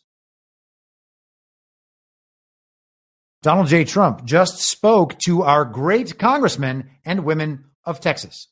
One of them sent me my results in Texas, and I didn't even know how well I did, but here they are. Won by 1.5 million votes, almost 14%. Also won all of the border counties along Mexico, something which has never happened before. I keep hearing about Texas going blue, but it is just another Democrat lie. With the right candidate, Texas isn't going blue anytime soon. We're going to have to keep having the right candidates. Otherwise, a deal will be made in the uniparty will get their selection. The elections are fake, okay? It's great that Donald Trump did a really good job in the campaign convincing people, yes, this is the right choice. But the elections are fake. So the victory margin is also a factor of that fakeness. And what happened down ticket, down ballot, that is what ultimately matters, because that's where the subversion of Donald Trump is continuing to come from. Black Hat Destroyer gifted 5 subscriptions over on Rumble. Thank you very much for that support. And thank you for hanging out and participating in the chat. Also, if you can, if it's not too much trouble, if you're watching on YouTube or Rumble, please hit the thumbs up. Theoretically, that helps. I don't know if it actually helps, especially probably doesn't help when I'm saying it 3 hours and 20 minutes into the podcast. But, this is how life goes sometimes. We are getting close to the end. So, Republicans on the Rules Committee blocked the release of the Epstein files from Congress. Now, that is interesting. Was that all something that was already going to happen? Or is that happening in response to the Epstein letter that started this whole thing 8 days ago, 9 days ago?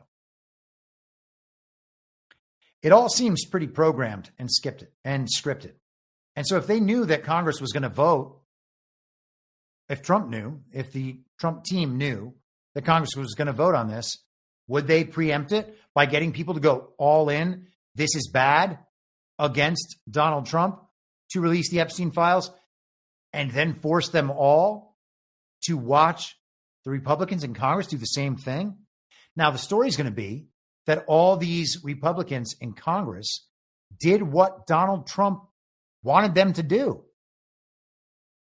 But the only one of those people who is even considered to be pro-Trump is Ralph Norman, the guy that voted the other direction. So is it plausible and believable that those other establishment uniparty right members of Congress, and maybe some of them, I just don't know them well enough, and if I don't want to besmirch anybody or cast aspersions on them all, if I don't, like Eric Huchin, I don't know this guy. But if you get elected as a Republican in New York, well, something happened. And we can see that all the time with people like Mike Lawler. So I don't anticipate that any of these people would be doing Trump's bidding, especially when it's something that is opposite what the people seem to want. And so if that was already coming and it was preempted last week, well, then we have an entirely different dynamic that might not be the correct way to see it, but has to be accounted for, because that is absolutely possible. And I think that we've seen plenty of examples, and I gave multiple examples last week of Trump manipulating the conversation back and forth. We talked about that with good cop, bad cop. We talked about that with the false starts, like the Grok 3 going MechaHitler before Yaccarino resigned and Grok 4 comes out. Seems like an info op designed to short circuit an info op that's coming in the future that they know is coming. And this could well be the same thing. One more clip from Bannon here. It's got the front page of the Washington Post, not digitally, but actually how the front page looks. One of the lead stories, documents show CIA had connection with JFK's assassin. From the Washington Post. Documents show CIA had connection with JFK's assassin. What happened? What would America be like if on Friday night, the 22nd of November, 1963, Walter Cronkite and Eric Sevareid or Huntley Brinkley had come before the American people and say that the Central Intelligence Agency had a relationship or had connections, had been monitoring Lee Harvey Oswald? Think that weekend would have been a little different? Yep, that's how they roll. Do you control this government? You do not. Even all the hard work you've done, everything with President Trump you've done, you see he's just like Kennedy is being surrounded by many dark forces. You can see the dark forces gathering around President Trump. It's pretty obvious. If you see what you see, it's pretty obvious. See what you see. It's pretty obvious. There are dark forces gathering around Donald Trump. People that we are meant to believe are aligned with him, but are actually subverting his efforts. Just saying. At some point, you got to consider the mainstream media people on the uniparty right, and that is what they are, might be part of those dark forces. Donald Trump addressed the Epstein thing today in an appearance outside the White House. Here we are. On Epstein, the Attorney General briefed you on the DOJ and FBI review, the findings of that review. The Attorney General briefed you on that. What? On the DOJ and FBI on what? review. On what subject? Epstein. Okay. On Epstein, of the review of the files. Attorney General Pam Bondi. A very quick briefing. Did she tell you, what did she tell you about the review? And specifically, did she tell you at all that your name appeared in the file? No. She's given us just a very quick briefing, and in terms of the credibility of the different things that they've seen. And I would say that, these files were made up by Comey. They were made up by Obama. They were made up by the Biden we went through years of that with the Russia hoax, with all of the different things that we had to go through. We've gone through years of it.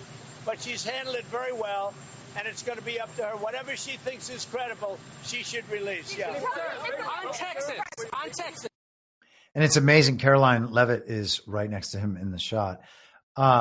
So he's basically reiterating what he said in his post. He's getting Pam Bondi's back, and we're just going to have to see how that turns out.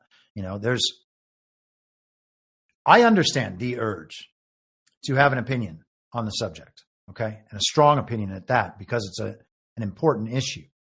But if that urge is accompanied by immediately sacrificing the guy that has brought us this far, it's probably a mistake. And if it's happening based on an emotional reaction to what we saw on the screen as relayed to us by those people, I think it's probably a mistake, right? And again, you got to hold Trump accountable, got to hold everybody accountable, got to demand the truth and transparency. But what you don't have to do is jump onto the anti-Trump side because the TV characters said to.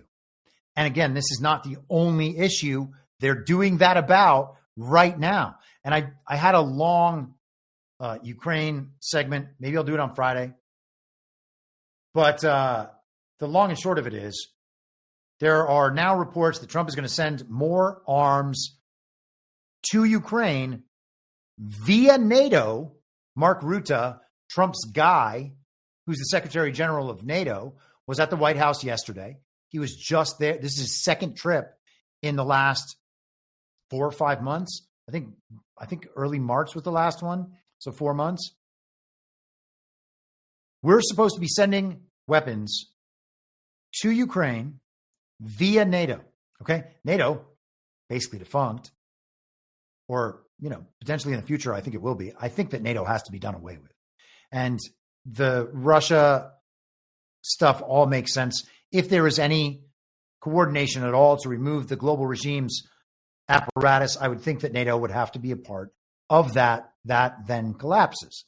And I would suggest the United Nations would be as well. And we can hope for all these globalist organizations to be removed. But people got very, very mad. Trump ran on ending the Russia-Ukraine war and getting peace because he wants people to stop dying. And here he is sending weapons to Ukraine. They're reported to be long-range missiles able to attack Moscow. And that's going to start World War III. And the story makes a lot of sense, okay? And standard issue villagers are going to hear that story and be like, how could Trump do this? He said we're not going to fund Ukraine anymore. Even my podcast heroes say that funding Ukraine is the worst thing in the world that anybody could ever do. So you have another thing where, do they understand? Can you ask them questions and inquire about the Ukraine issue? And they can answer those questions? No. With any proof? No. With any sound logic or reasoning? No. Did they take that position from the very beginning of the Ukraine thing? No. So how are they authoritative to opine on what Donald Trump is doing vis-a-vis Ukraine? They have no idea. First of all, weapons we send out, countless reports over the last few years, everything coming from the so-called Biden administration being sent over to Ukraine, didn't make it. They made it onto the black weapons market. So are the weapons going to reach Ukraine in the first place? Then, of course, there's the time, the duration where they need to train on these particular weapons to be able to use them. All these different delays. They never actually reach the battlefield. So we have that as one reason not to worry about this, potentially, right? I'm not saying which the right thing will be, but there is also the idea that Ukraine, insofar as it's described to us by the mainstream media, includes that whole eastern portion, the Donbass and Crimea. Okay? But those are Russia. And so most of the Russia-Ukraine war, Russia's very brutal invasion, has been fought in Russia, to the extent it's being fought at all. And it always was fought in Russia because the global regime's lines that they draw on the map are irrelevant. And those lines are getting redrawn back to how they were before, and maybe to an entirely new way, but certainly not with the regime as it stands. Now, Russia also seems like it's going to take Odessa at some point, and in the story sense, I'm saying. And so the situation has to be allowed to develop until that finally happens. And all of these things will be massive defeats for the global regime. Odessa is a key port, so I think it has to be turned over at some point. But I will save any of the rest of it with the Ukraine stuff for Friday and just reiterate that something we don't know to be bad that Trump has said is being used as the worst possible thing to get us to abandon Trump by the same people who have been trying to do that for 10 years. Maybe we should pay attention to all of these machinations, okay? Because that's what's happening. We're watching the gears work with one another rather than taking each story as an isolated incident and then allowing our emotional reaction to guide our thinking. That is a recipe for disaster all the time. That is how we were conditioned to think by the machine. Did the machine condition us to think that way for our benefit or for the benefit of the machine? There's not even a question there, okay? So if we are engaged in the same mental process that we've been conditioned to engage in, then we are not eliminating the brainwashing, okay? And we don't get to select individual cases like, oh, well, I can tell as a very serious truther, I can tell that this story's not made up. No, you can't, okay? You should assume that they're all made up and then see which ones prove themselves in reality from observing them in the world, direct knowledge, from sound logic, and from first principles. And if you can't get there, give that subject up completely. Okay, so I'm going to wrap up there. I will check the chat once again before we go. Thank you all for being supportive on YouTube and on Substack. And over there at the home base on Rumble. And I guess, it also streams to Getter. They never get any love. Hey, shout out to Getter people. Thanks, Getter people. And I was supposed to put it out on Telegram, and I forgot to start the feed on Telegram. So, hey, Telegram people, you're screwed. Now you're just going to have to watch it in a different way. Okay. And with that, I will be back on Friday at the same reasonable time on the same reasonable podcast network. Don't have a network. Masks and lockdowns don't work. They lied to you about a pandemic. And Joe Biden was never president. Well, what? You know who I am, don't you? Well, you ain't Fiona Apple, and if you ain't Fiona Apple, I don't give a rat's ass. What's wrong with being an angry prophet denouncing the hypocrisies of our times? What do you think, Max? Do you want to be an angry prophet denouncing the hypocrisies of our times? Yeah, I think I'd like to be an angry prophet denouncing the hypocrisies of our times. It's not true. It's more true than I would perhaps prefer. Can we stop this cruel game and allow the boy to keep one shred of dignity? For God's sakes! I can't stand to see him in all this pain! You vicious bastards! Let him move in with you Is it so bad to see somebody happy? So just let him move in. For the love of God, let the boy move in with you. Good Lord. And I will not let you down. We do a little trolling. It's called We Do a Little Trolling. What? In my mind, that's the end game. If you're listening for free and would like to support the show, the best way to do that is by signing up for a paid subscription at imyourmoderator.substack.com. You can find the info stream over on Telegram at t.me/veryreasonable. The merch site is cancelcouture.com, and for all my other links, you can visit linktree.com/imyourmoderator. And I'll see you soon. Down on the range.